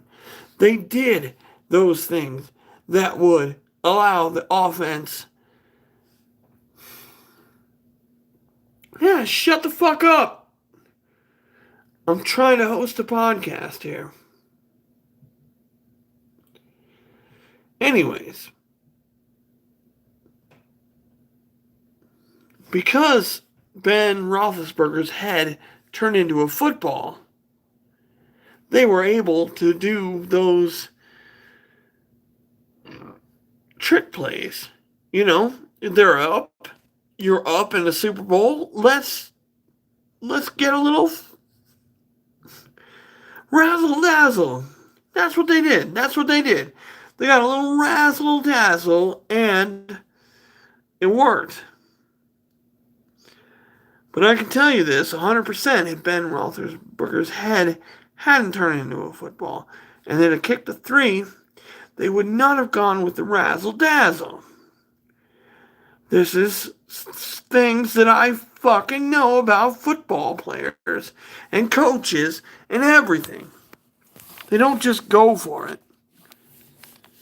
They don't just try this shit.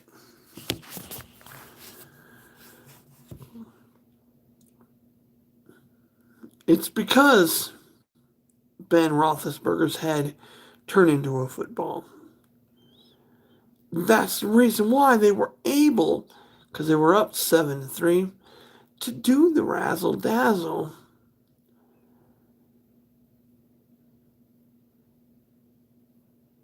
And, I sat there watching the game with my friends, and I'm like, man, those refs really dropped the ball.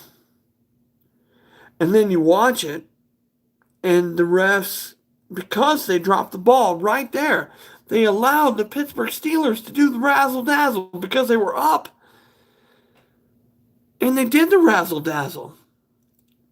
kudos to them for doing the razzle dazzle, but you shouldn't be up. It should be 3-3 at best. But it's 3-7, and you feel like you can do this stuff. All my friends had to learn. All my friends had to learn about football that day. Because we're all hanging out, playing Dungeons and Dragons and stuff, but we had the Super Bowl on, and I'm like, wait, they just got cheated so hard. And then they go for the razzle dazzle, and I'm like, oh my god, they wouldn't have even called this play if they hadn't turned Ben Roethlisberger's head into a football. They would not have done this. And my girlfriend and my friends are like, what are you talking about? I'm like, dude, remember earlier when Ben tried to get into the end zone and completely failed? Only thing that got past the end line was his helmet, and they called it a touchdown? Like, yeah. Because of that, it allowed the team to call a play like this. If they were down, they wouldn't call this. They'd run the ball like every other team. But because they were up and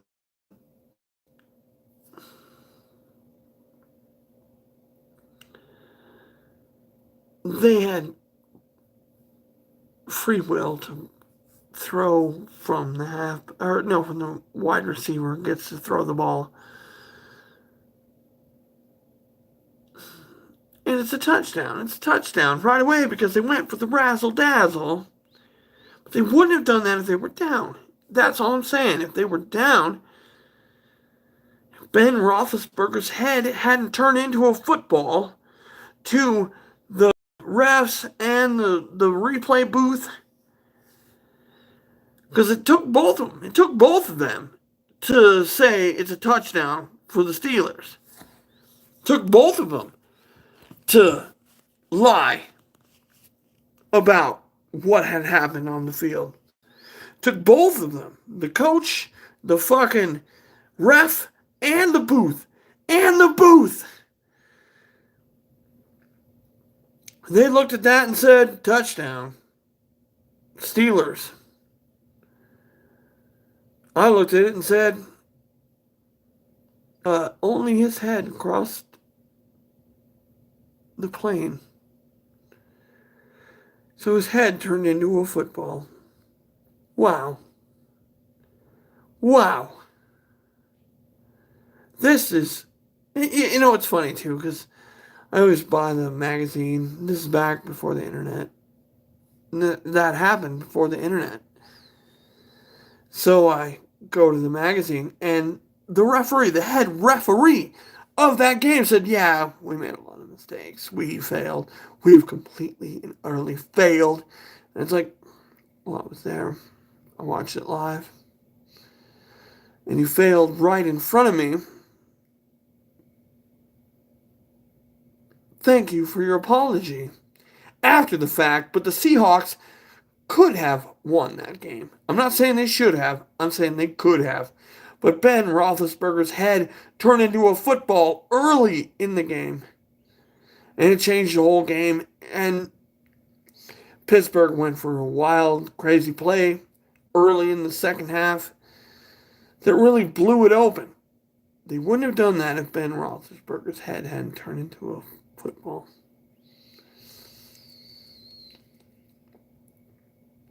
That wouldn't have happened. It just, they, you know how football teams go. They don't go with the razzle-dazzle when they're down. When they're up, it's way easier to like, hey, we got an idea. Let's throw in that play. Throw it to Hines Ward. And then Hines Ward throws it to Plaxico Burress. Really? You think they'd do that if they were tied 3-3? Or if they were down 0-3? Do you think they would have done that? If they were down, I guarantee you they would not have done that.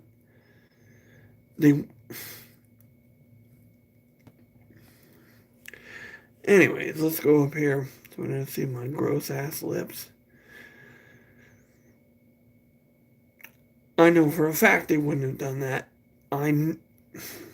Now, Coach Tomlin, I'm not going to talk any shit about you.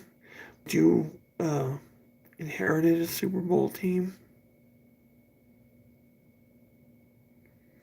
You're not like the first black coach that ever won a Super Bowl. You inherited a Super Bowl team.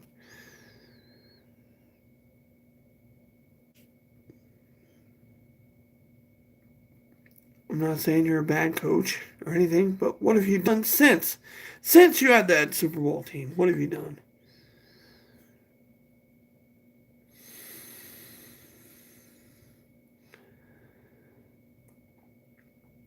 I can say the same about every team in the league, except Andy Reid right now, because he's back-to-back Super Bowl.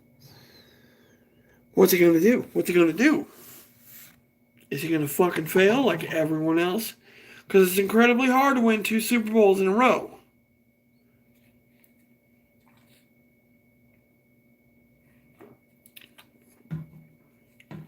Last team to do it was the New England Patriots. So I hope you understand it's hard to do. And if you think you're just going to roll over the Buccaneers, maybe. I don't know.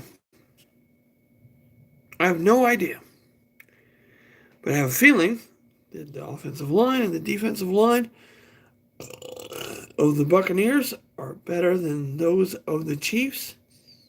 I think with Eric Fisher out, I'm sorry to the Chiefs, Eric Fisher's out.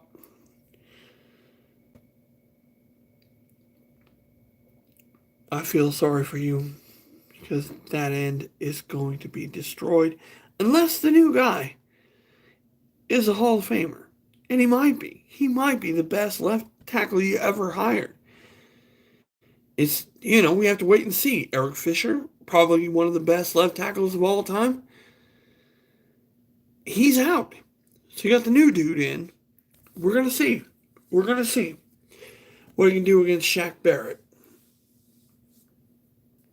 We're going to see tomorrow. Whoever's line holds up the best, I think, is the champion. But it doesn't matter with Patty Mahomes, right? He'll just fling it. He'll just fling it. He'll just drop. Oh shit, oh fuck. I'm at the end of my drop and there's people around me. I just fling it. And Kelsey's always open. And Kareem is always open.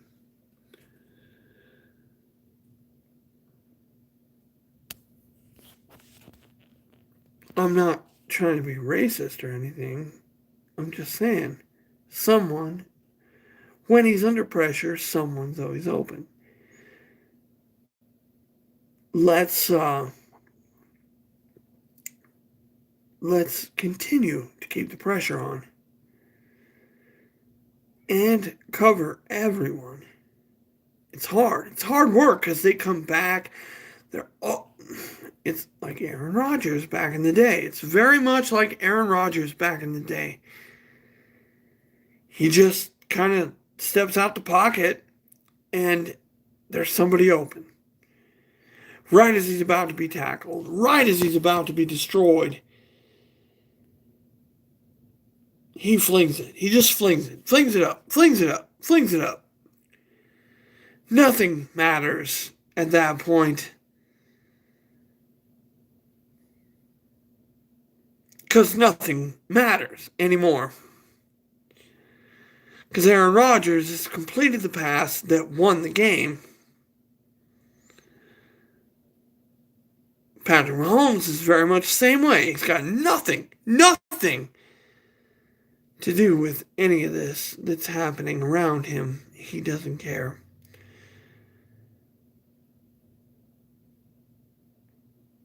He doesn't care. He's got everything going for him. Everything going for him. He's got Kelsey.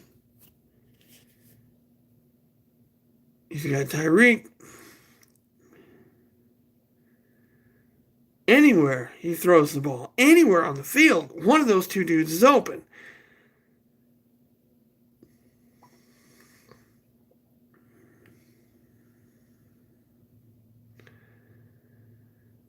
Tom Brady, he doesn't have anybody like that. He doesn't have anybody like that. He doesn't have anybody like that. Now, when he got there, he had Godwin and Evans, and he had to teach those guys try to do the underneath shit. Try to do the underneath shit. Because I'm not saying Tom Brady's arm is weak or anything, but it took a while to get used to those guys, Godwin and Evans. It took a while to get used to how they run. What, because you can watch them down the field. You can watch them and be like, oh, hold on. It's going to take a while for us to get together. It's going to take a while for us to get together. And it took a while for them to get together. It took a while, and Mike he should have made the Pro Bowl this year, but he didn't. And this is the thing. Tom had 2 Pro Bowl receivers when he got over there. When he got over there to Tampa Bay, guess what? Neither of them made the Pro Bowl. Because that's not Tom Brady. Yes, he led the league in plays of 20-plus yards. He led the league in 20-plus yards. Something he's never done in his entire career. Till he got to Tampa Bay. No risk it, no biscuit. He got down there, and that's what he did. He threw it down the field. He put the ball in harm's way way more than he would have in New England. But he had great guys to throw it to. He had great guys to just I'm throwing it 50 yards, and look, oh shit, Mike Evans is open. You can't expect him to be open. You can't expect him to be open, but when you chuck it down there and he comes open right then, that's coaching. That's no risk it, no biscuit. This is the idea. And if he's a step ahead of that guy behind him, he just continues on to the end zone.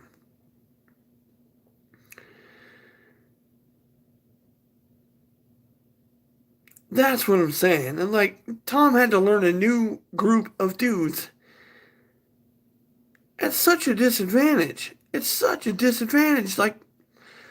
No OTAs, no training camp, virtual training camp, virtual. And yes, Tom Brady and the boys are going to be so much better next year. So much better next year if we have an actual training camp, if we actually have real OTAs. COVID's been here for 19 years. We just didn't know about it. And we've done terribly about it. Anyhow.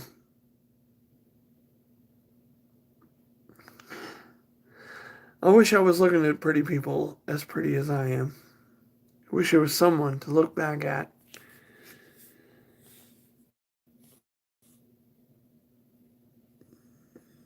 Are you over there? Whoever's watching, are you over there? Can I see you? It's all right.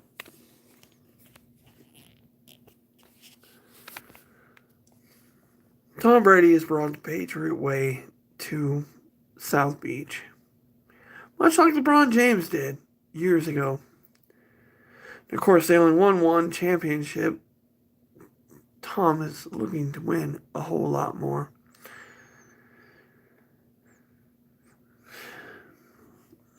Tom is definitely looking at winning more championships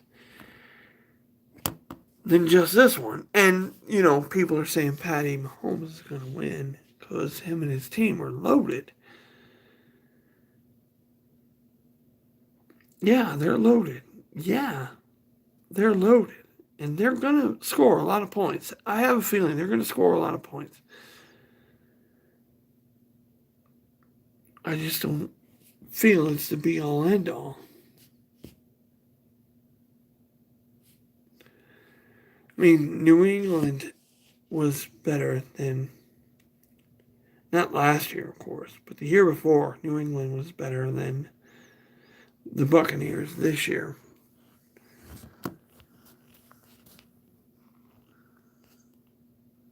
I mean, that's just subjective. I'm only just saying that. I mean, 2 years ago, they were terrible. The Patriots had a chance to win the Super Bowl. Tom Brady got us all the way there and won the Super Bowl with a team that was shit on offense. I don't want to talk poorly against them, but the concept is true. We had nothing on offense. Julian Edelman wins MVP. This, I'm not going to say he's not a worthwhile recipient of the MVP award, but that was how the game went. It was Wade Phillips versus Tom Brady, and this weekend we get Steve Spagnuolo versus Tom Brady, and Steve has always had Tom Brady's number. Always had Tom Brady's number. Always had Tom Brady's number. Always had. Wade Phillips is exactly the same, and people say that Super Bowl was boring. I'm like, it's Bill Belichick versus Wade Phillips. This is one of the greatest Super Bowls of all time. And it came out Patriots way. At the end, hit Gronk down, way down the field. And then Burkhead. Yeah. I'm saying, yeah, right. That was a defensive struggle the whole game. Because Wade Phillips versus Bill Belichick. And Wade Phillips almost won that fucking game. If you watched it, it was within 3 points for hours. I don't blame Jared Goff. I don't blame Sean McVay or whoever. That was Wade Phillips versus Tom Brady, and Wade Phillips has won many, many of those games. When he was with the Denver Broncos, when he was with the Colts, he knows how to win against Tom Brady. And he had everything going against Tom Brady. And Tom Brady won that game. Wade Phillips had everything. And Tom Brady won that game. Just saying. I have a feeling Tom Brady's going to win this game. But if it comes to a shootout, I don't know. I don't know.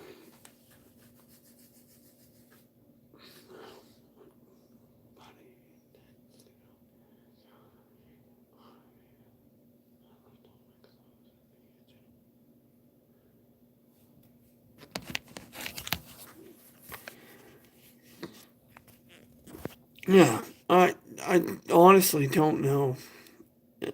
I expect Tom Brady and the Buccaneers to win. I expect that to happen. And it's fun. Like, I was in Pat McAfee's chat the other day, and everyone says, if Brady wins, it's rigged. The NFL's rigged. And I'm like,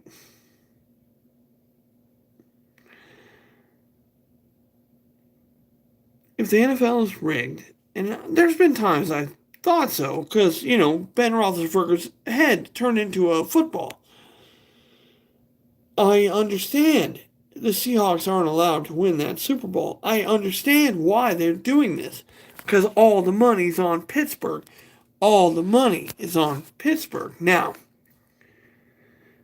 when the Patriots beat the Rams, I was in a bar full of people going pro Rams. And I told the guy right next to me, I'm like, rooting for the Rams is like jacking off. They're 14-point favorites. And they played each other this year, and it wasn't close. That's who you're going for. I'm a Patriots fan, though, at the time. And this is the time we won our first Super Bowl. This is the first time we ever won a Super Bowl. So, yes, I was very excited. But I told the guy, I don't know, why you dress up? Well, I get it now. Because back then, pussy just kind of fell into my hand. It wasn't something I had to work hard for. But that dude was dressed up and with a girl, and I didn't know. Pussy's always fallen into my hand my entire life. It's been a while, but I know it's going to happen again. Anyways, it doesn't matter. This is what's happening. Patriots beat the Rams. Patriots hold the Rams 10 points. Something like that. Patriots defense holds the greatest show on turf to like 10 points. But it happened against the Patriots. Steve Spagnuolo and the Giants held us to 14 points. And then David Tyree made that amazing catch. Eli in the grasp. Every other ref in the history of the NFL would have blown a whistle. Because Eli was wrapped up by Brewski. Both arms around him. Wrapped up.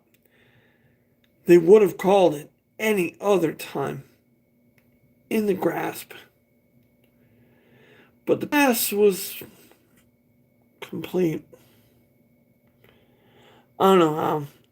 I honestly don't know how. I mean, this is like a Super Bowl miracle. This for the freaking New York Giants, it's a goddamn miracle. And they know it. Everyone on earth knows it. It's a goddamn miracle. And then Bill Belichick's defense gives up a touchdown. And they lose. My team loses. They were 18-0. All they needed to do was win this one. Tom Brady led the offense down the field. Got the go-ahead score. And then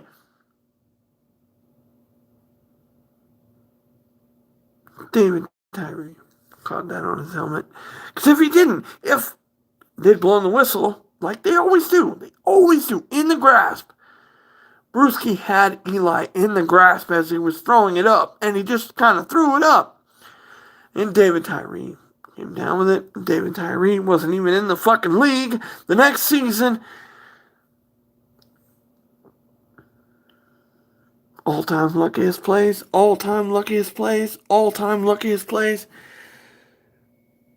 Yeah, the ref should have blown the whistle. Because Eli was in the grasp.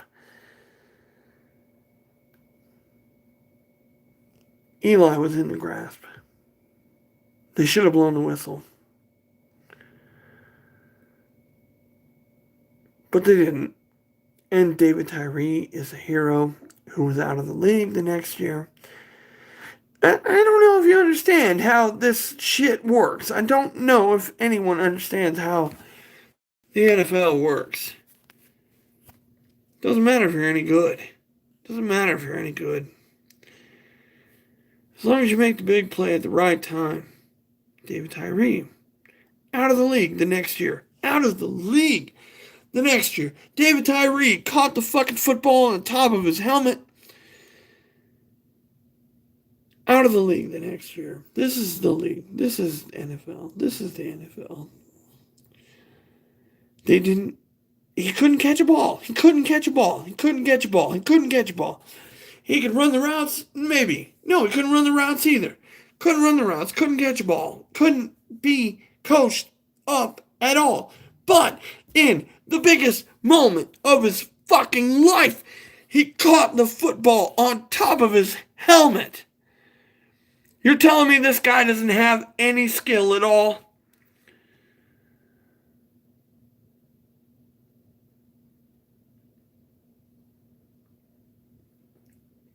That's what I'm saying. That's what I'm saying. David Tyree, poor bastard, wins the Super Bowl and then he's out of the league because he's not good enough. Not good enough. Not a good enough player. Won the Super Bowl. Made the greatest Super Bowl play I've ever seen. And, I've seen those ones from the 70s and stuff, but I didn't watch them live. I didn't see that live. I saw this live, and I'm like, wait, what? Because Bruschi and McGinnis had Eli. They were winning the game right there, right then. And then they lost it to David Tyree, of all people.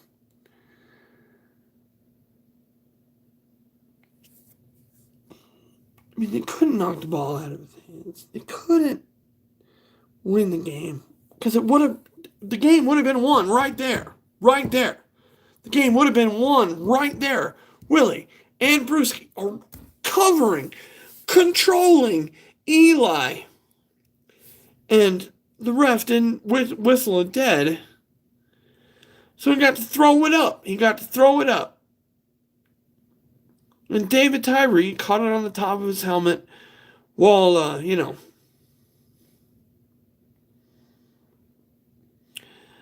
everyone was trying to, get it out of his hands. And he came down with it. Absolutely. He came down with it. Stuck to his helmet. David Tyree was out of the football league. Out of the NFL the next year. That's what you get being a Super Bowl hero. You're out of the league the next year. Because you can't catch, you can't run routes properly, and you can't catch. But in the biggest moment of the biggest game of his entire life, he came down with it. Eli just chucked it. He's like, fuck, the game's over. He knew the game is over if they don't get a first down. They do not get a first down right then. The game is over. And he just chucked it. He was in the grasp. I'll say that 100% of the time, every day. He was just chucking it. He didn't aim at that receiver. He was just chucking it. Eli was just chucking it because he's about to get sacked by Bruschi and McGinnis and whomever else were right there. They were about to sack him. So he chucked it, and David Tyree came down with it.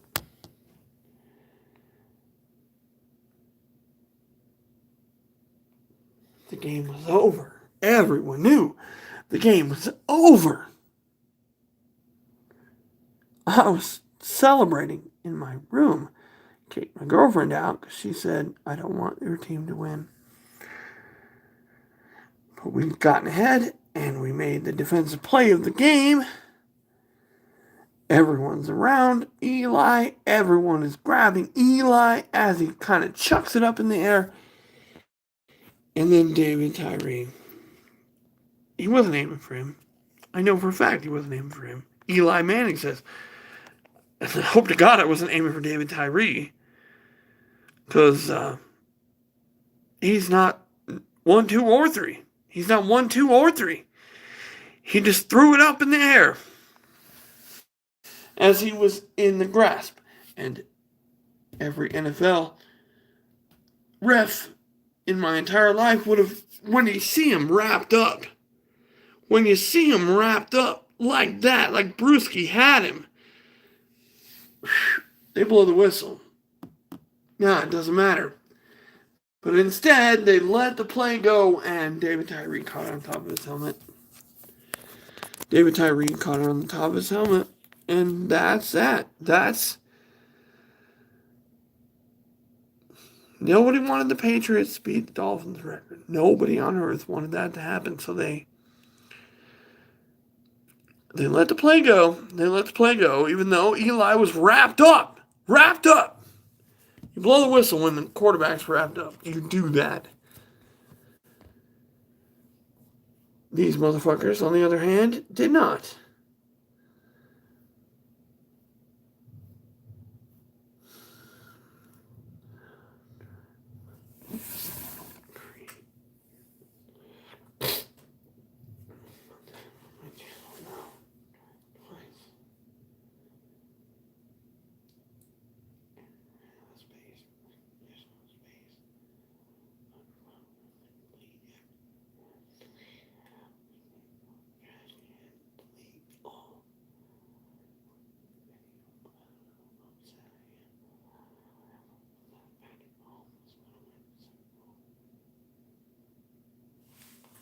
Oh, excuse me.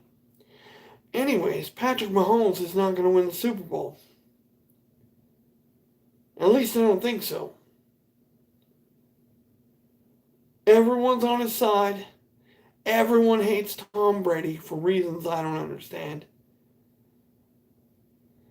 Tom Brady, he had to go to a new town, learn a new system, learn all this with no OTAs, no training camp, nothing. But when he got his team hot, much like Eli Manning, by the way, much like Eli Manning, when his team got hot near the end of the season, they were able to go 3 games on the road and win the Super Bowl. Eli Manning has done that twice, I think.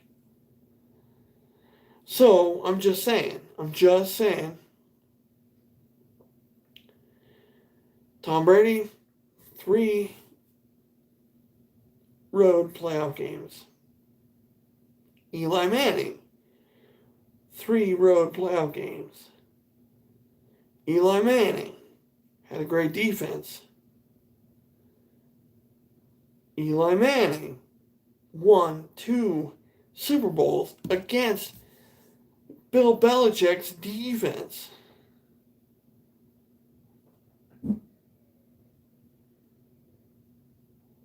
Just saying. Putting that out there so everybody knows. I know there's not been a lot of viewers, but that's okay.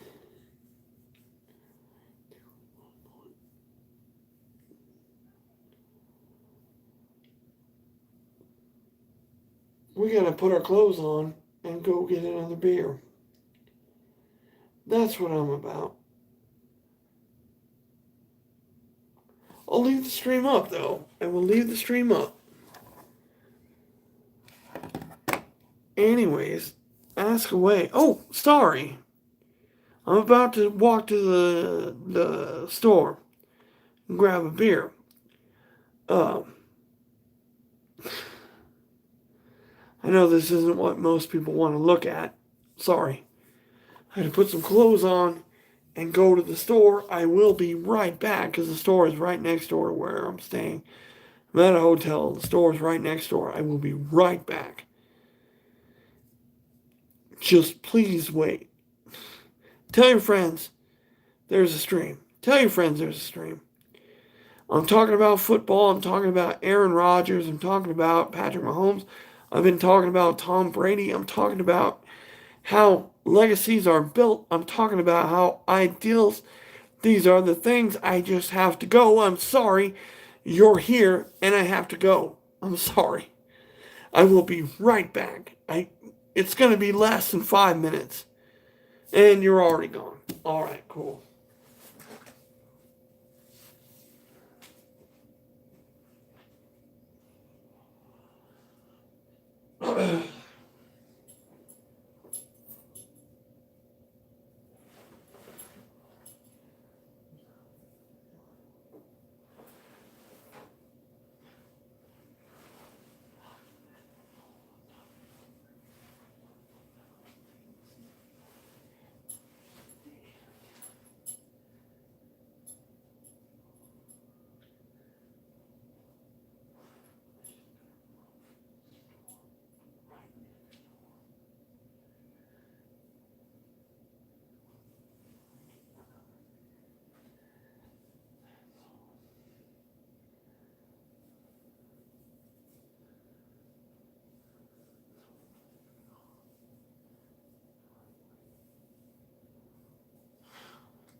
a piss, I guess.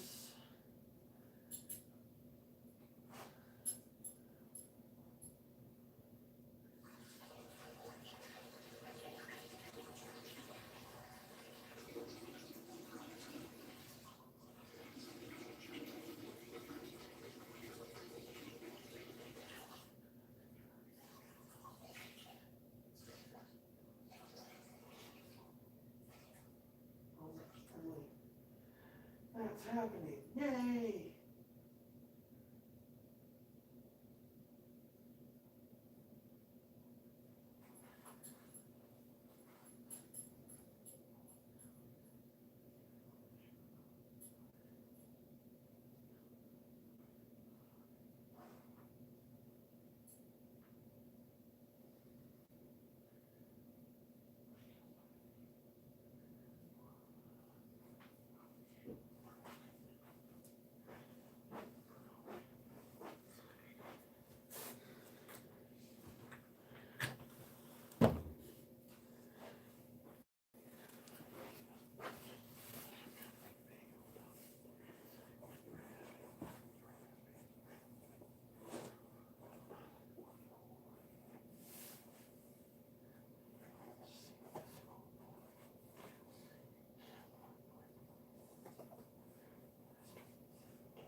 share stream.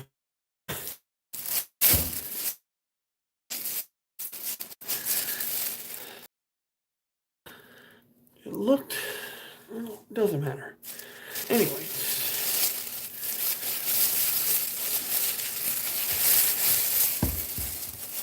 Hello everyone. Sorry I took this time off to walk next door and grab a beer. Well, you can sit back, you can see me. Guess I turned my... It doesn't matter, nothing matters. Now I understand how I watch videos that are this long. Live streams that are this long. It's just somebody talking. Somebody's talking. I have a lot to talk about. I have a lot on my mind, and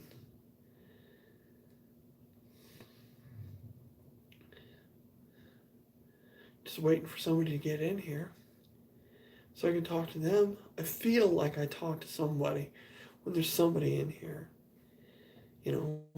And bring your friends. Bring your friends. This is an open and honest conversation about whatever you want. I'm just here to, like, be the host.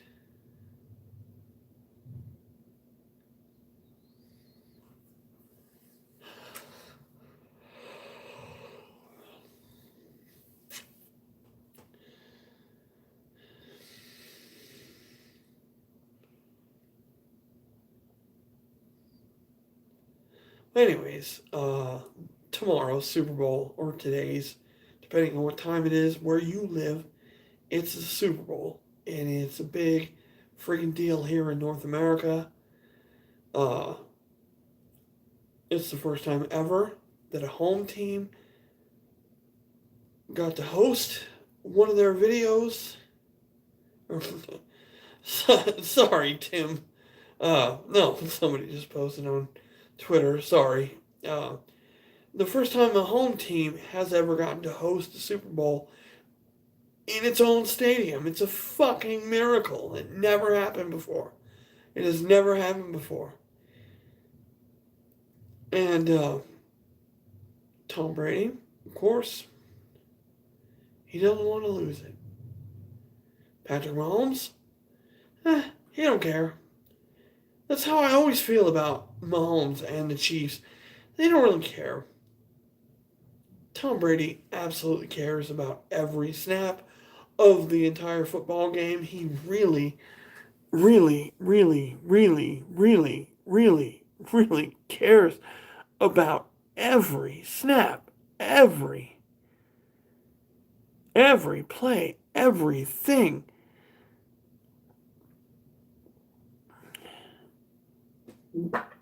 Sorry about that. Sports wars, really.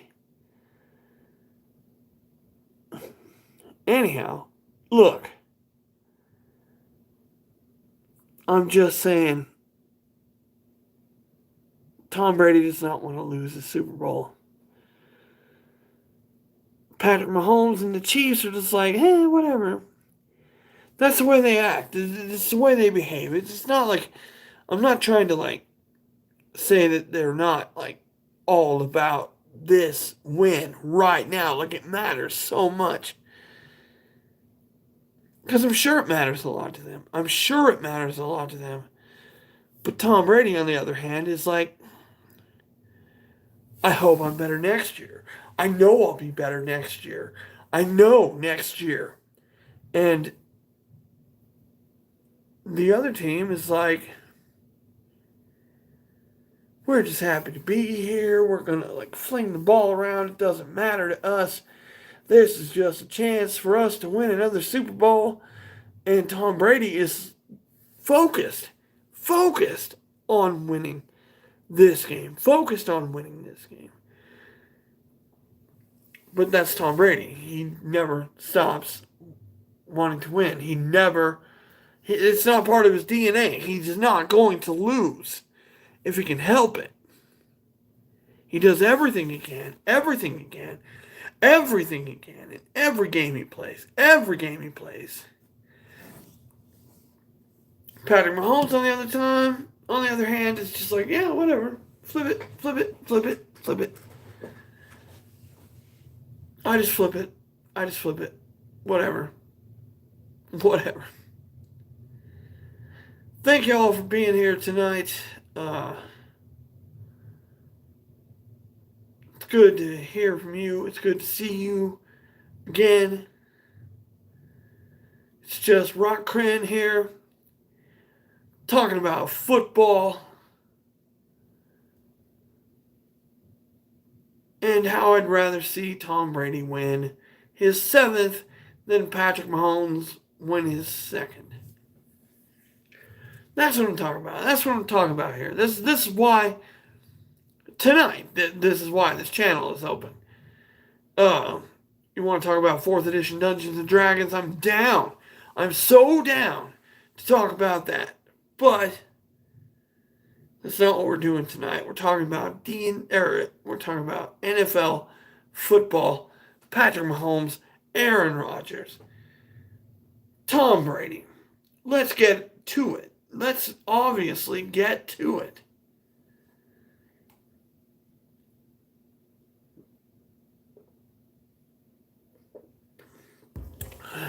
Excuse me. All right. This actually looks kind of professional. This is my room. There'd be a screen over here, but this ain't my room, so let's just talk about it. Okay, today on Rock Grin, we're going to talk about NFL football and legacy and, I don't know, the chance that everyone has in the NFL. It's weird. The way the pundits put it, every time, if somebody wins the Super Bowl, they're a legacy. There's a legacy. They're going to become a dynasty. A dynasty. And, well, they didn't do that to Tom Brady. Not until 20 years later, when they realized, holy shit, that's a dynasty. Because it was 3 Super Bowls in 4 years and then 3 Super Bowls in 5 years. But it took 10 more years to get there. It took 10 more years to get there. It wasn't like all at once. And that middle time, they went to 2 Super Bowls and lost them to Eli Manning and the Giants.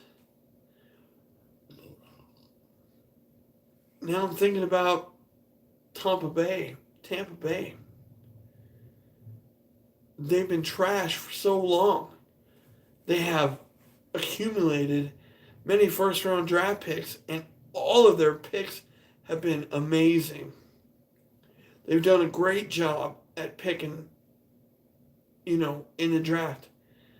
Jameis Winston threw for 5,000 yards, but he had 35 interceptions or something. That's not what you want. It's not what you want at all. Tom Brady comes over, throws more touchdowns than Jameis, throws 1/3 as many picks, leads the team to the Super Bowl.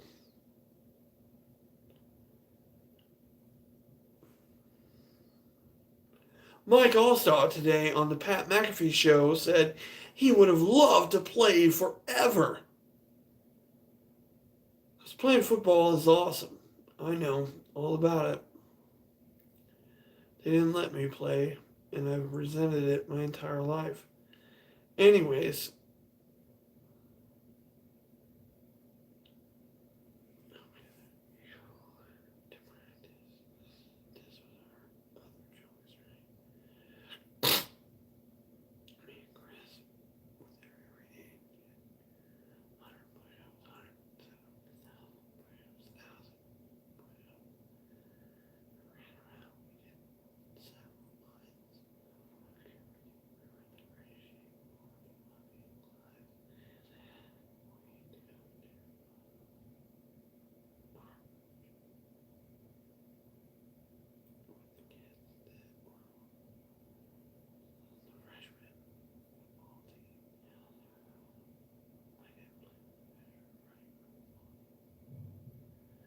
I didn't play on the freshman football team.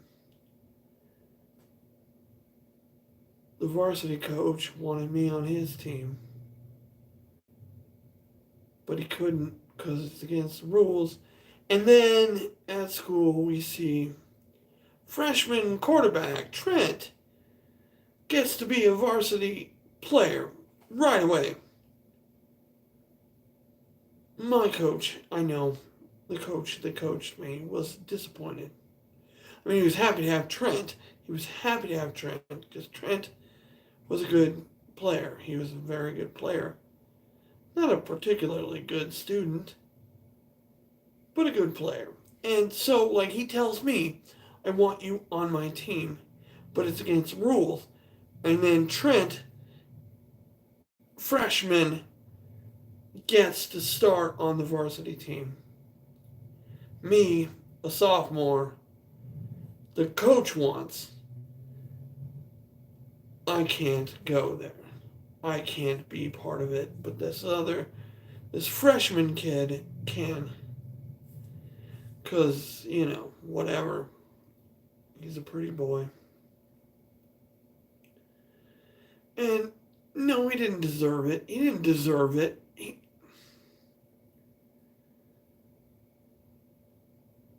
It was gifted to him because he was privileged. Did he lead the team to any success? I don't know. I didn't care.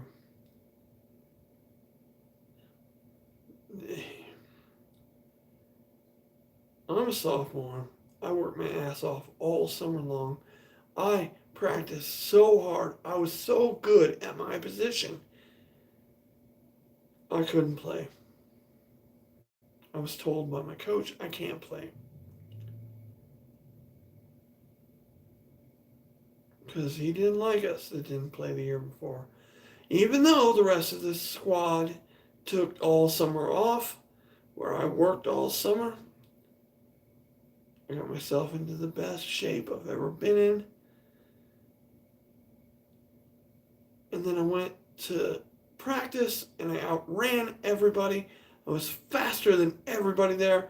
I was smarter than everybody there. I understood football better than everyone there. They said, no, you didn't play last year, so you're going to ride the pine. And the kids that showed up, well, they were out of shape. They looked like they never lifted a weight in their entire lives. It's just awful. It's just awful. In my life, I try to do the best I can. I try to be the best I can.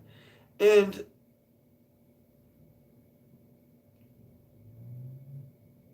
even though I'm better than everyone on the squad, and I can show it to them, I'm not the best thrower of the football.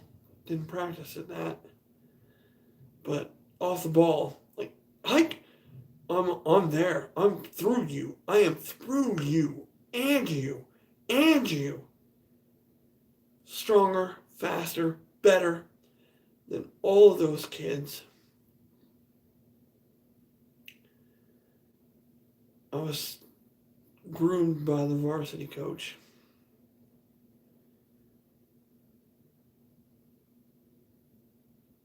I should have been on the varsity team. But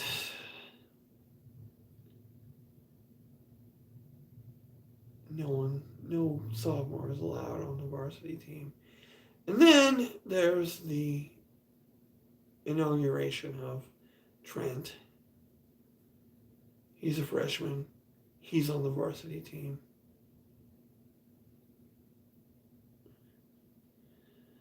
Yeah, that really happened in my life. I'm a sophomore, can't play on the varsity team. He's a freshman. He's the captain of the varsity team.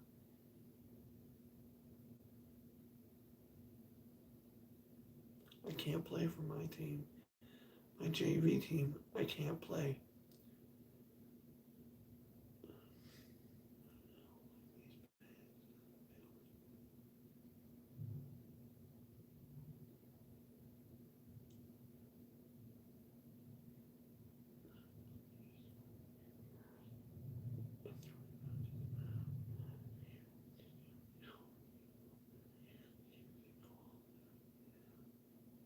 Oh, sorry. I'm used to using all that I have to get over on the guy in front of me.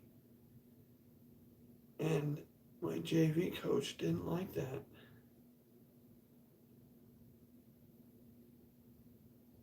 I was supposed to be on the varsity team. The varsity coach wanted me because I was there with those players every day, every goddamn day, all summer long. I was out there with the varsity team, learning how to play football, learning how to run. Like, we only have like this burst. We have to get this burst out of everyone. And they got that burst out of me. They got that burst out of everyone. It's not about who can run the fastest. It's who can jump. Who can jump? Who can go? Who can go? I was one of those that can go. Like from the snap. Like boom. I'm in there. I'm over you. You're on the ground. I'm on my way to the quarterback. I was good at that. I was very good at that against the varsity team. I was very good at that against every team because I'm strong. I don't look like it. And I know my footwork. This is back then. Used to jump rope every day. And I did the switch overs. I could do it all. I could do all the jump rope things. And then it was a rope. Like a thick ass rope. So it was hard to do. I could do that all day. I lift weights. I was strong as fuck.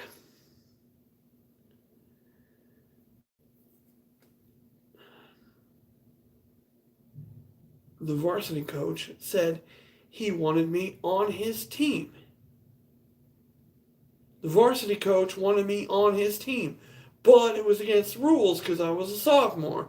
Can't be on the varsity team.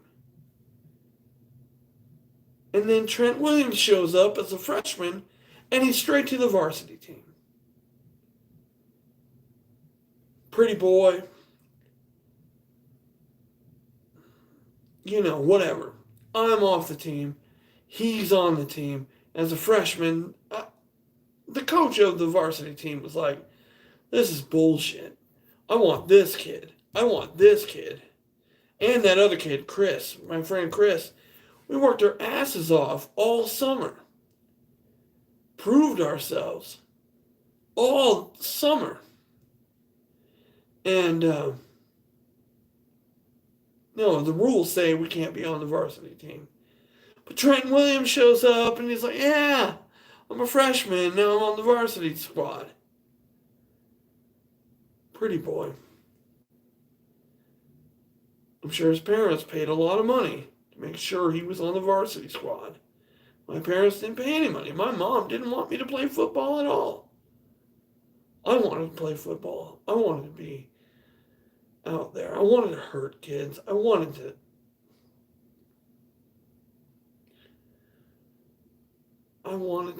do the thing. Al Bundy scored 4 touchdowns in one game. I didn't want that. I wanted all my friends to see. Because they didn't want to be on the football squad. They didn't want to be part of this. I was like, well, shit. I'm tough enough. I'm smart enough. I can learn a playbook. Those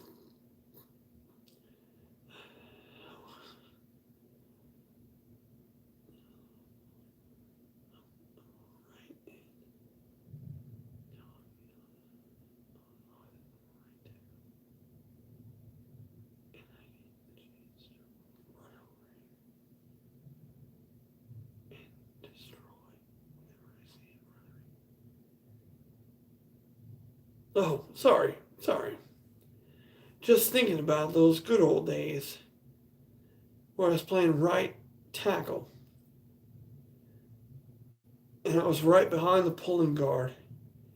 And it's like, oh, dude, you're in the hole, and then I'm on the left side, and we're wrecking fools, and our running back gets to go through the hole. Oh, absolutely loved it. Absolutely loved those times.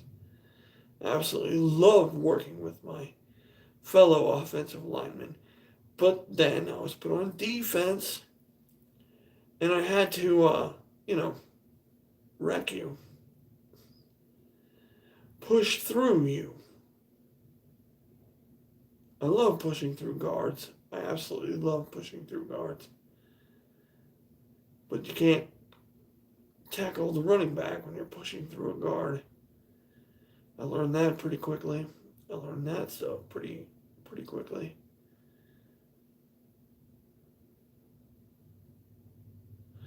Anyhow, um,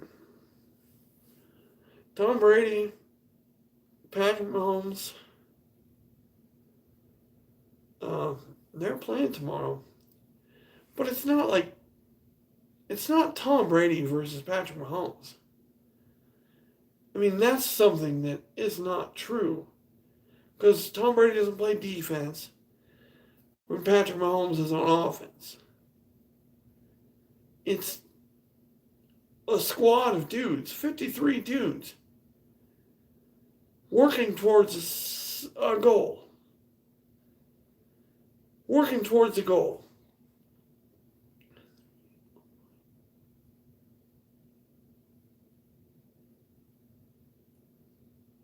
It's not about individual accomplishment, but they'll look at it like that. Like how many yards did Tom Brady throw for? How many yards did Patrick Mahomes throw for? How many touchdowns? How many interceptions? This kind of stuff is not important. Who wins? That's it. Who wins? That's it. You can look at the stats like, you know, Aaron Rodgers versus Tom Brady. Aaron Rodgers should have won that game. But he went 21 to 10 in the first half. He went down 21 to 10 in the first half. It doesn't matter about those 3 interceptions. Especially when you can't score off of them. If you can't score off of them, what does it matter? 3 interceptions in 5 minutes or something. That was terrible. Absolutely. That's not Tom Brady. It's not Tom Brady I know. But that's how it happened. That's how it went.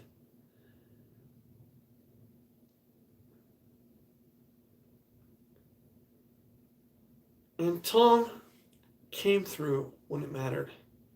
He hit the right guy to kill the clock. Right over the middle. Kill the clock. Green Bay doesn't get another shot. Green Bay doesn't get another shot on their own freaking field. Yes, I know a lot of people are upset about that. Aaron Rodgers finally got a home playoff game, and he didn't win. And he couldn't win. And he couldn't win. Because even though Tom Brady threw 3 interceptions in the second half, Aaron Rodgers only got 3 points. Or no, 6 points off 3 interceptions. 2 turnovers. 2 turnovers by Green Bay turned into 14 points by the Buccaneers. Now, I'm not saying anything.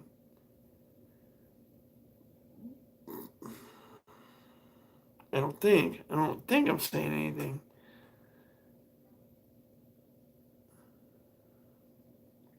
Tom Brady is a better winner than Aaron Rodgers.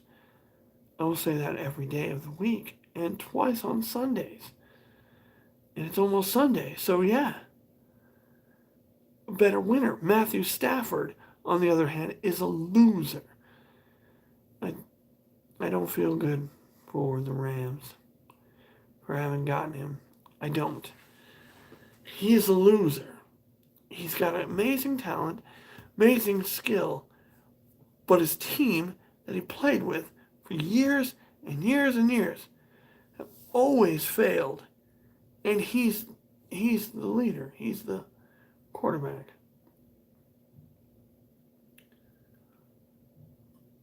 He's the quarterback. And his team has a losing record over the last 10 years. And you want that guy. You want this guy to come in to your team to make it better. This guy, who's a loser, he had Megatron on his team and couldn't win games. Just saying. Just saying. The Rams are going to be better with Matthew Stafford than Jared Goff. No, I don't believe so. I don't know about Jared Goff. I don't really know much about him. He took that team to a Super Bowl. That's something I know. He lost it. He lost that Super Bowl 13-3, but that was a defensive Super Bowl. That was a very difficult one. It had nothing to do with Jared Goff's ability. It had to do with everyone around him. Everyone around him. Jared Goff lost the Super Bowl. Jared Goff has been to a Super Bowl. Matthew Stafford, on the other hand, has never won a playoff game. Never won a playoff game. Yes, he's very talented. Aaron Rodgers has spoken high of his talent of Matthew Stafford. Matthew Stafford's a fucking loser, though. Has he ever won a division? Has he ever won a playoff game? Has he ever done anything in his career? I don't think so. I know for a fact he's never done any of those things. He's never won the division. He's never won a playoff game. Why the hell do they want him? What is he to that team? Are they wanting a loser to take over for a winner? The Lions got the better of the deal. Jared Goff and 2 number 1 picks. Jared Goff isn't a loser. Yes, he lost the Super Bowl, but that's not Jared Goff's fault. They call plays. The coaches call the plays.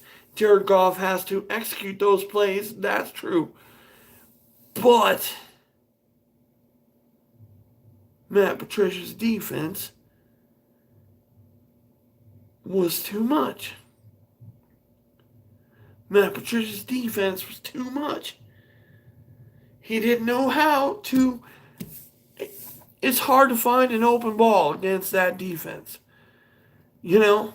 So he dinked and dunked and punted. Because that was a hard game. An incredibly hard game for the young man. Incredibly hard game for the young man.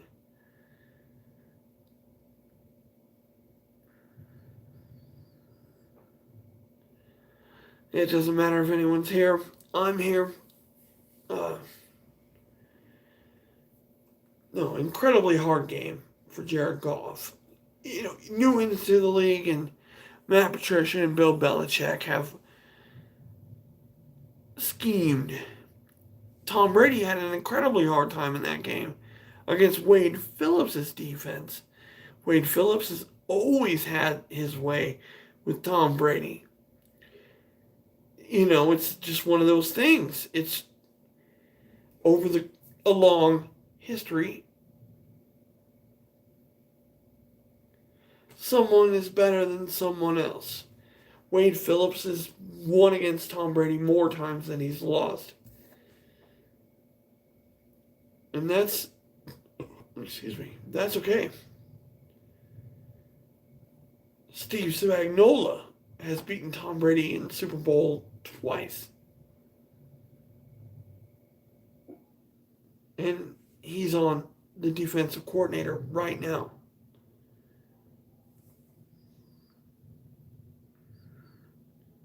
for the Kansas City Chiefs. You know, it's funny they don't call them Kansas City Cheats because they've cheated so much over the course of their career. And this is not like this year or whatever. But they're one of the cheatingest teams ever.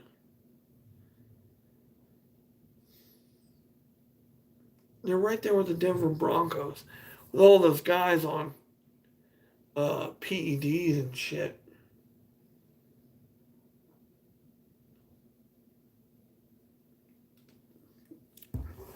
And if you don't remember the Broncos being on PEDs, well, it's right around the time they were winning all those championships.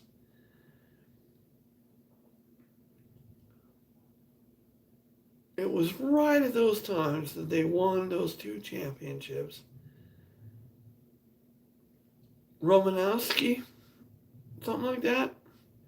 Bill Romanowski, totally on PEDs.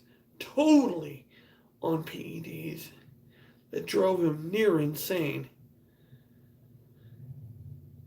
But that's, Romo the Homo. Everyone called him in every other stadium. I don't hope he wasn't gay. I don't think he was gay. He just played super hard, and he was on drugs. Amphetamines.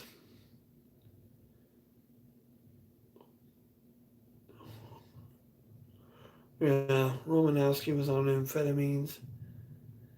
And this is right around the time that, the Broncos won a Super Bowl, but the cheating, it goes on and on and on in the Broncos organization. No one cares to look at it, but it's pretty easy. Who's the biggest cheater in the NFL?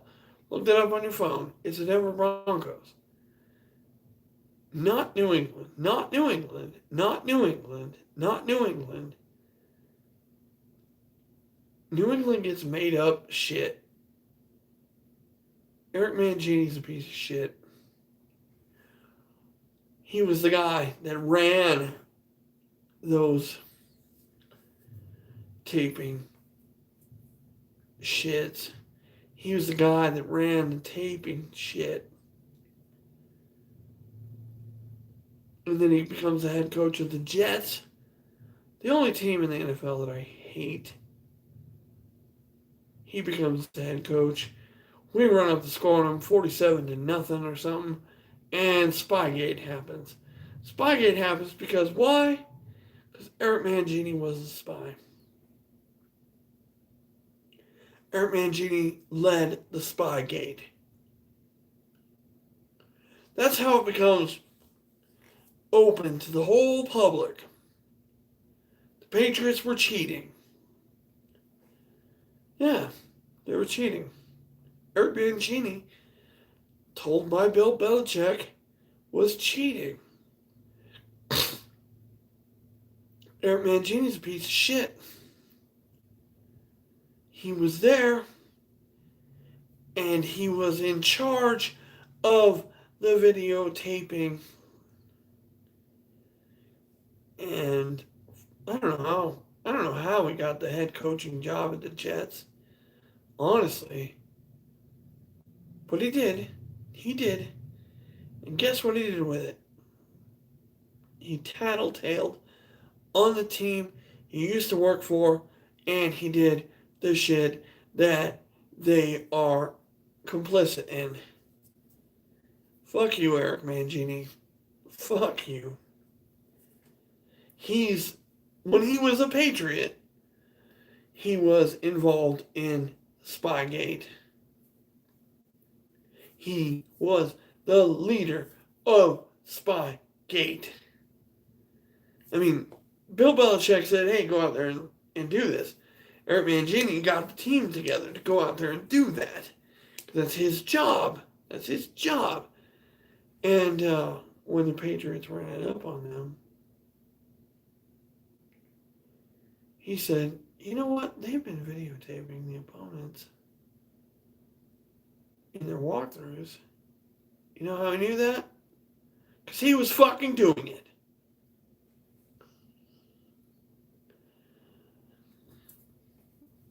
I wish there was someone in here to hear me, honestly. To tell you the truth, I mean,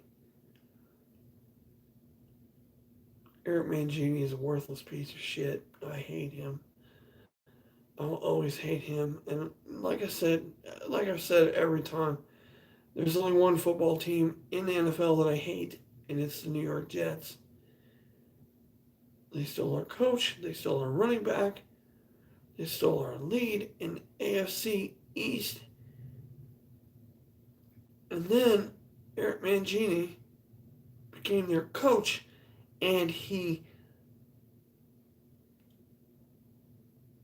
quit lying. No.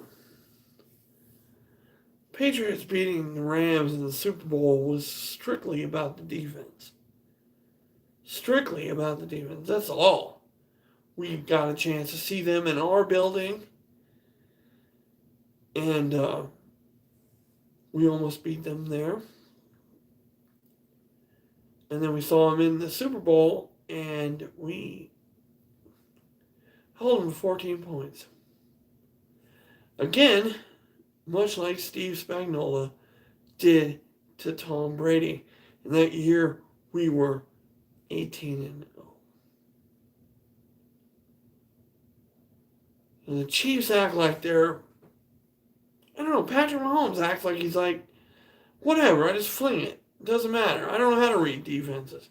I just throw the ball. I just chuck it. Doesn't matter. I'll use my left hand. Doesn't matter.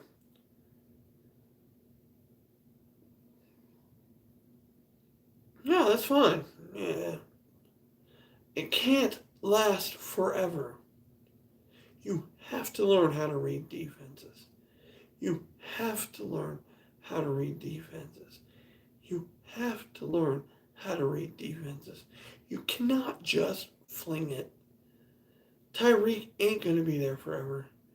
Kelsey's not going to be there forever.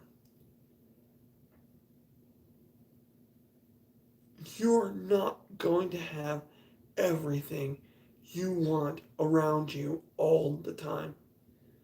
You're not. You're not. And to think you're going to.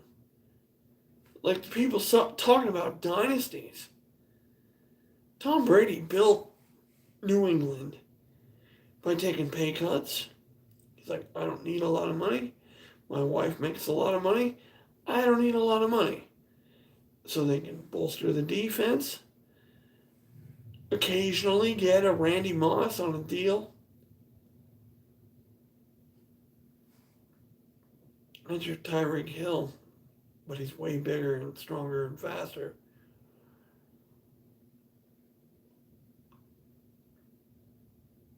But it all starts with Tom Brady. He didn't need a lot of money. He never asked for more. He said, I'll take less. Let's bolster the defense. Let's make our defense better. Julian Edelman is going to be an all-star. Julian Edelman is going into the Hall of Fame. It's all it takes. It's all it takes. One person to do all of the things that they've done at New England. Everything they've done at New England. I don't want any money. I don't want any money. I want people around me. I want people around me. That's all I want. You know, that's hard to do. That's hard to say. It's hard to accomplish because without Tom Brady saying, I want less so you can do more. Well, some of the best defenses we've ever seen in our lives. Some of the best defenses in our lives. Because Tom Brady says, I don't need it. I don't need money. I don't need money. I don't need money. What I need is a championship defense. What I need is a few wideouts and a tight end. And they won 6 Super Bowls that way. They won 6, and they should have won 7. But I can't say the defense let them down. They had Eli in the grasp. They should have blown the whistle. They should have blown the whistle. They should have blown the whistle. But they didn't. They let the ball fly, and David Tyree caught it on the top of his helmet. Again,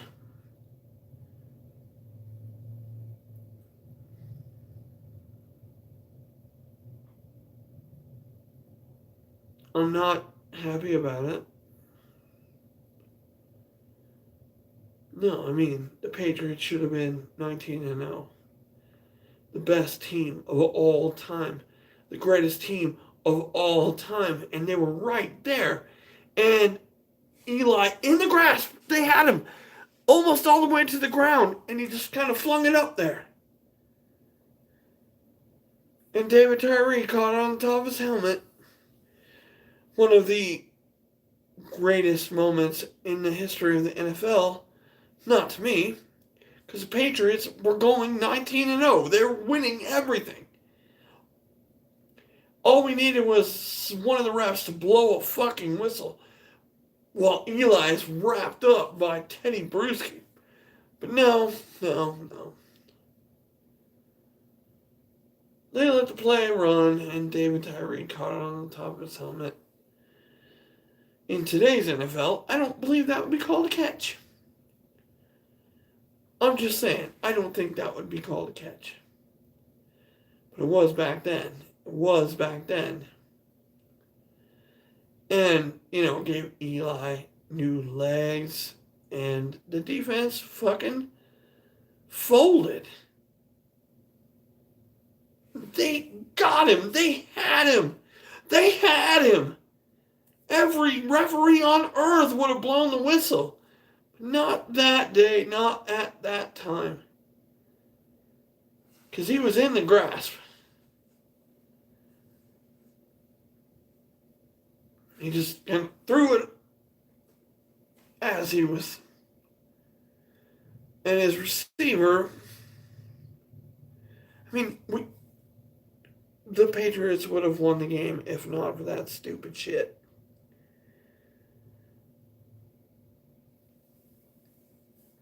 Their fucking quarterback was in the grasp. Rodney Harrison hit that kid as hard as he could.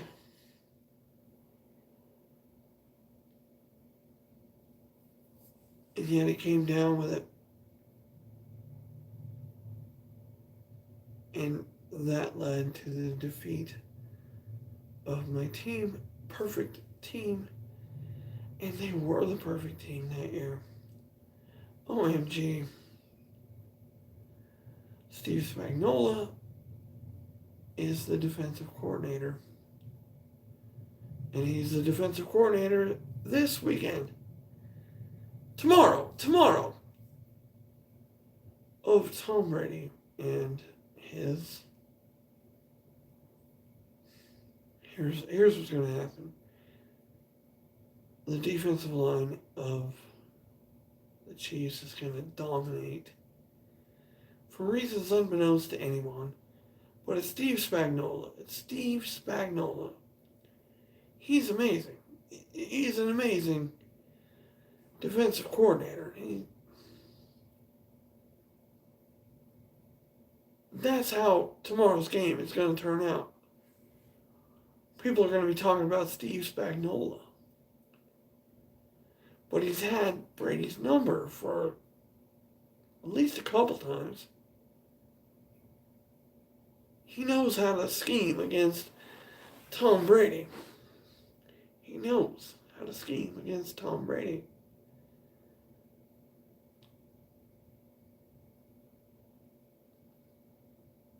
So who wins tomorrow? Like, I never bet against Thomas Edward Patrick Brady Jr., but Steve Spagnuolo's defense has beaten him at least once. So I'm like, I don't know. Tomorrow, we'll all find out.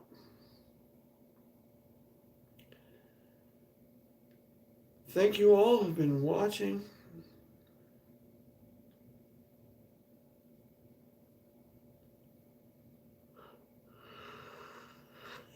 Excuse me. Very tired. Yesterday, I woke up at 10 a.m. or 10 p.m. Couldn't go back to sleep. So I went to the store and I bought 2 40s, drank them, went to bed at around 6, woke up at 5 a.m.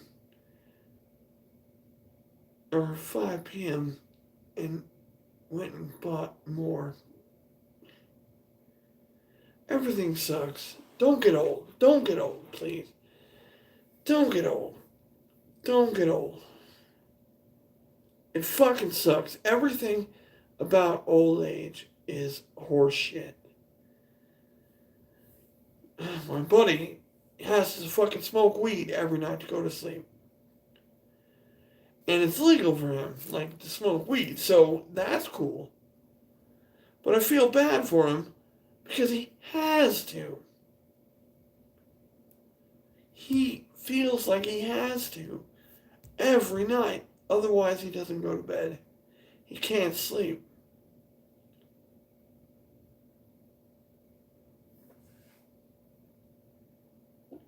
And me, I have to drink some beers to shut my mind off. And this is the most fun about my life. It doesn't matter about anything or anyone.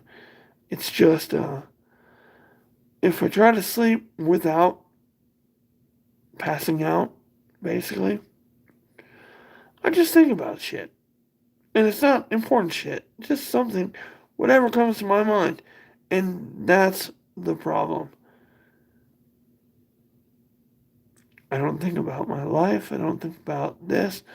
Just whatever weird ass thing comes to my mind, I listen to it all night long, every night. Unless I pass out. So I pass out every night. I can't sleep unless I pass out.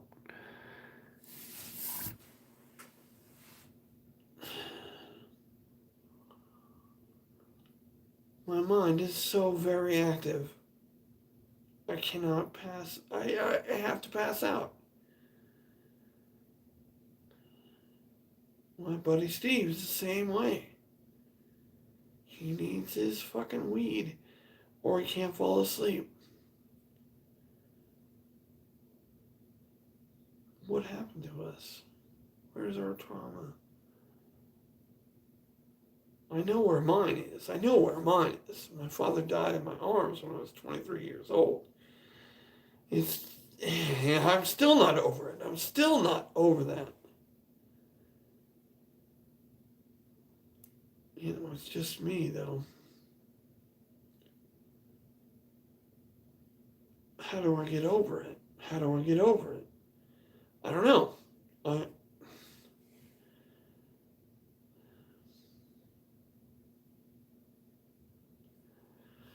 Generally, the people in the chat are, well, there's nobody watching, so there's nobody in the chat, but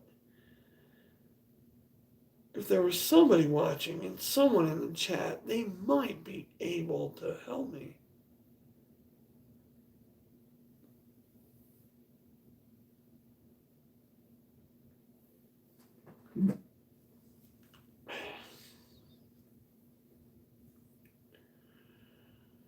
I don't know. This live stream feels like a complete and utter waste of time. Not to say anything bad about you, the watchers. It's just, I don't have anything to talk about. I like to come in here, though, and say, hey, you okay?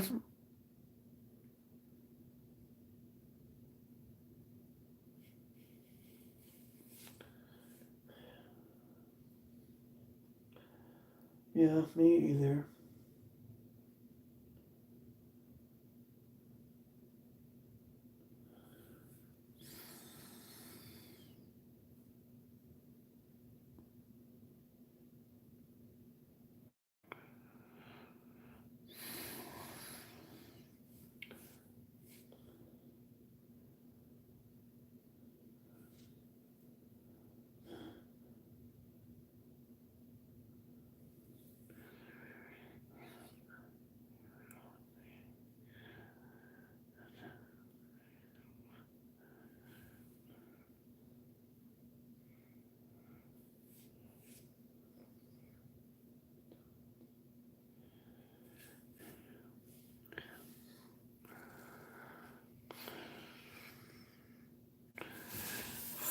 Fuck, I'm handsome.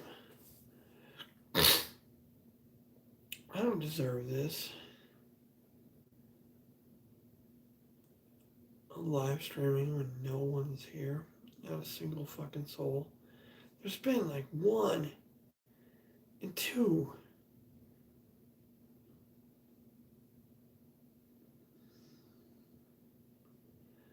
But no one's shown up in this live stream for like the last hour. I've been talking. I've been creating content the whole time.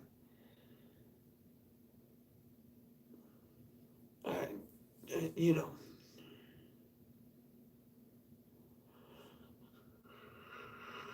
I think it's time for bed. But I don't want you, anyone out there, to feel alone. I'm here. Even if you feel alone, I'm here. You're not alone. You're not this ugly old man to talk to. But I think and feel like it's time to go to bed. And I haven't even drank you.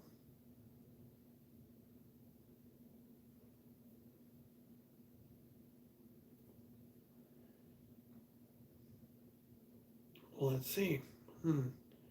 There's the task, right? It takes this to make it sure that everything is okay. Right? My body wants to go to sleep. I'll turn off the light. I'll take off my clothes and I'll go to sleep. Will I fall asleep? Or do I need this one? Because I think I need this one. But if I don't need this one,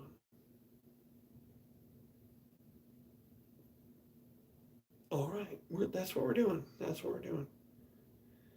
I'm incredibly tired. Take off my shirts and stuff.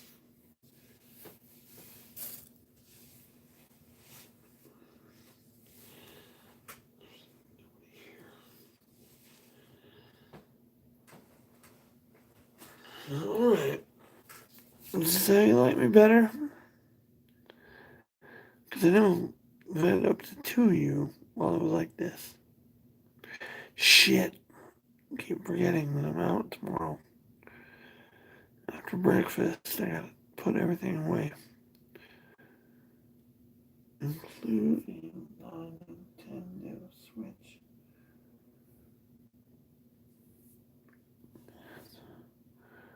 Well, anyways, I'm just gonna leave this running all night. You know, when I wake up, as long as it's charging. Shite. I don't want a dead phone tomorrow, because I'm out tomorrow.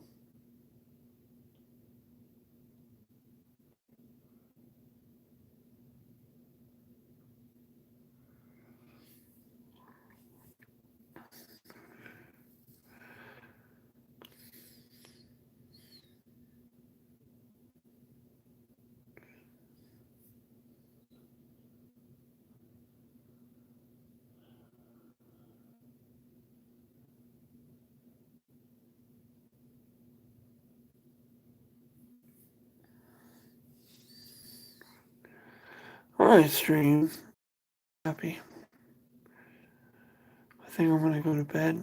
I think I'm gonna drink a little bit more of this. Wow, got nice teeth. Unless you look too close.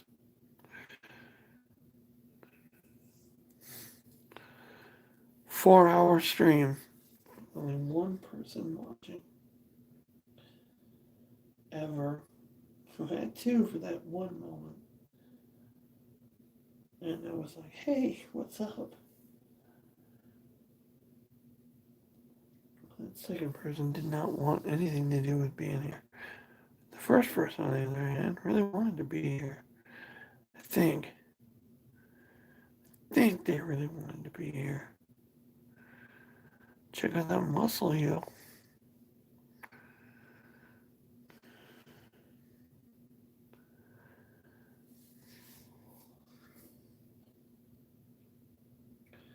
No one wants to come and watch. Not a single person on earth wants to come and watch. I really should share this out there with, like, everyone I know. Because I'm like live. I'm live. And I'm here to talk to anybody. Maybe tomorrow. Although tomorrow night, I don't know where I'm going to be. I don't know where I'm going to be. I don't know who's going to be watching my one video of the day. That's another thing. Fuck my phone and YouTube. I wanted to make a video and I kept running out of space. So I had to focus on a 10-minute video. That kind of thing. 10-minute video.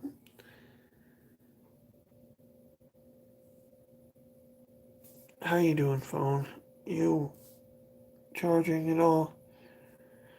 Yeah, this live stream has been like a flop. It's okay though. I mean, I got 1,000 subs so that I could live stream for them and no one shows up. I worked my ass off to get 1,000 subs and they don't watch my vids. It's okay. It's okay.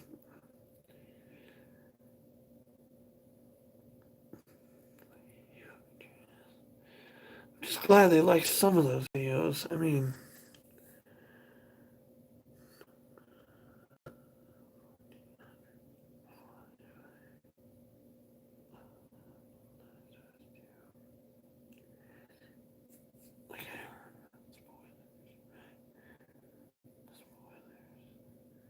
I heard the spoilers about The Last of Us 2, and they broke my fucking heart.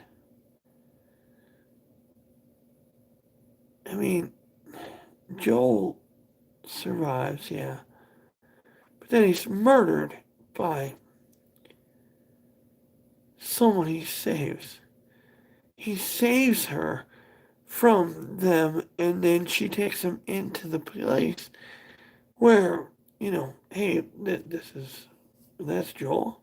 This is the motherfucker that could have saved the world and he chose not to.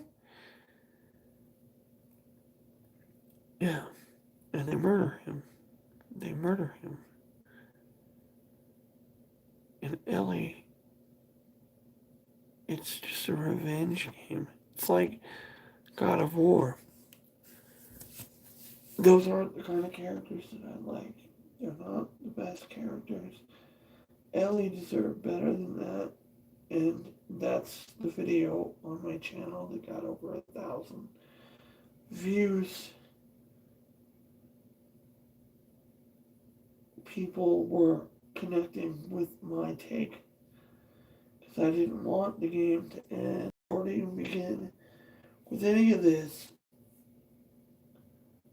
I wanted Ellie to have a cool adventure. Instead, you had to play as someone else. Transvestite or something. An ugly one, too. You had to play as that character for half the game. And it's like, that's the character that killed Joel. No, just standing where I always did. It really upset me. That I didn't care for the spoiler at all. But then I'm not getting the game I want. Not getting the game I want. That feels, saying that out loud, that doesn't feel like I want a game where I played as Ellie. And I hunted down the bad guys. I didn't want to play as Abby. Abby killed Joel. Ellie needs to kill Abby. And I'm telling you, this is the stuff that I don't like. This is the stuff that I did not like. And so, like, I put out a video about, please don't, don't not like this video. Because, I'm outside, I'm out in the wild. I'm just pointing the camera at whatever as I talk. And I said, you know what? If this is The Last of Us 2, I don't want it. And it took me like an hour long video to explain why I didn't like it, why I didn't like what I'd heard. It took me over an hour to express those feelings. And that video on my channel was watched over 1,000 times for over 1,000 hours.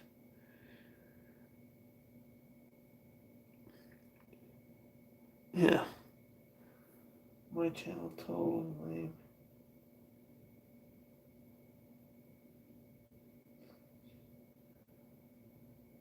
I didn't say anything about it.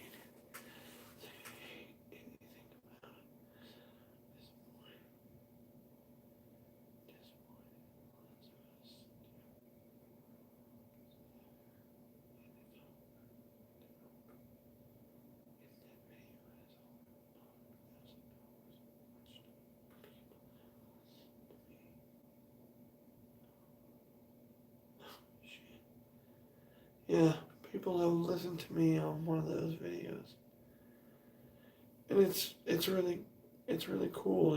It's flattering. And they didn't write any comments. They didn't leave a like, but they watched it. They watched it. They watched my video about The Last of Us 2.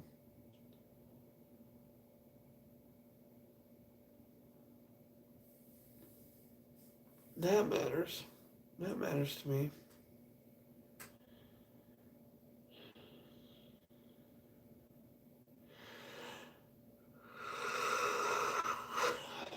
Yeah, I'm tired.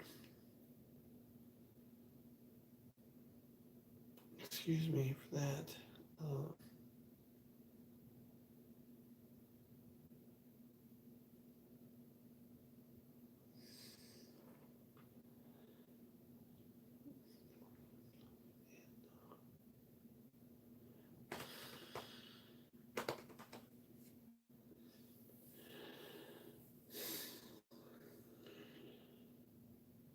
I love you all, everyone out there. I'm gonna stream until I wake up. So I'll be asleep for a lot of it. But I love you all. You're wonderful people. Everyone who has subscribed to my channel, thank you.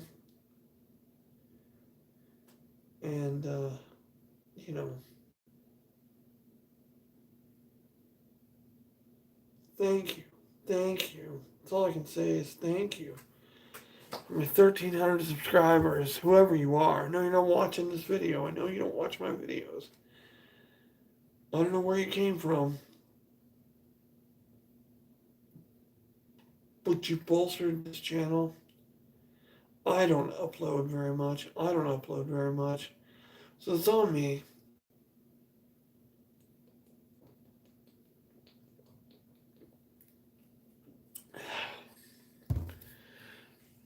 I tried. The weather changed. It got so cold. I live outdoors. Uh, that's the main reason I haven't uploaded many videos. I mean, yes, I'm opinionated. Yes, I can talk about WandaVision. Episodes 1 through 3, total trash. Worthless. Episode 4, wow, we get a look behind the camera. Episode 5, that's a mix and match. Not too bad. And it's just weird because Wanda goes outside and is like, leave my family alone. And she goes back inside, and she doesn't remember that. At least not when the Vision confronts her. I know it's weird calling him the Vision, but when I was a kid, that was the Vision. Anyways, fucking tired as fuck. I gotta do these things before I go to sleep tonight. I went to sleep this afternoon, just like I've been enjoying lately.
Now we're gonna go to bed. I think if I don't fall asleep, then I'm gonna drink that beer right there. And if I can't fall asleep, that's nothing on anybody.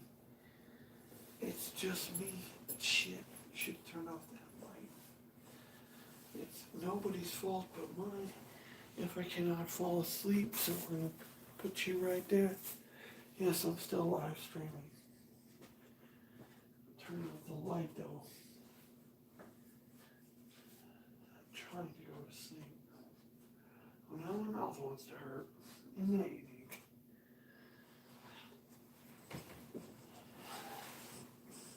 Wow.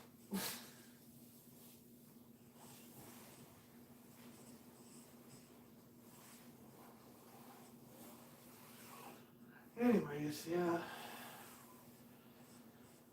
It's late-ish. I'm tired. I'm gonna try to go to sleep. Nope. Nope. Already bullshit happening. Alright, we gotta really cover up. We really gotta cover up.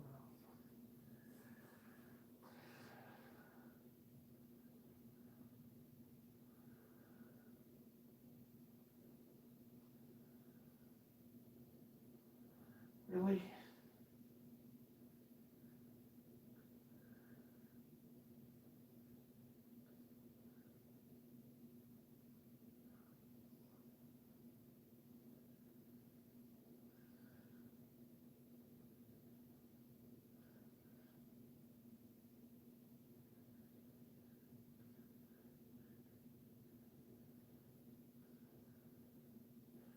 Alright, really? That's what's happening? When I close my eyes, that's what happens.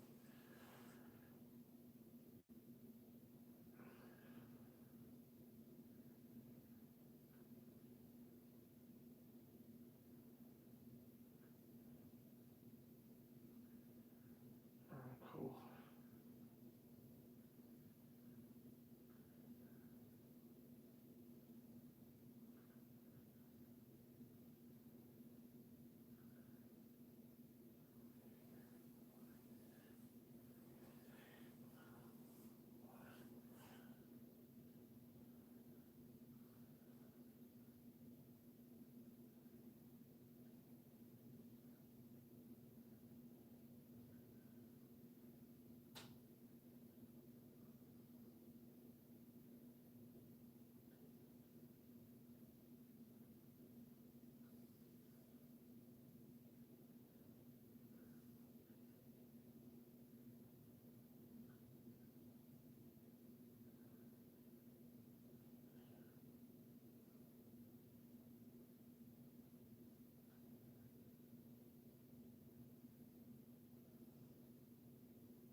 opportunity to do whatever you want.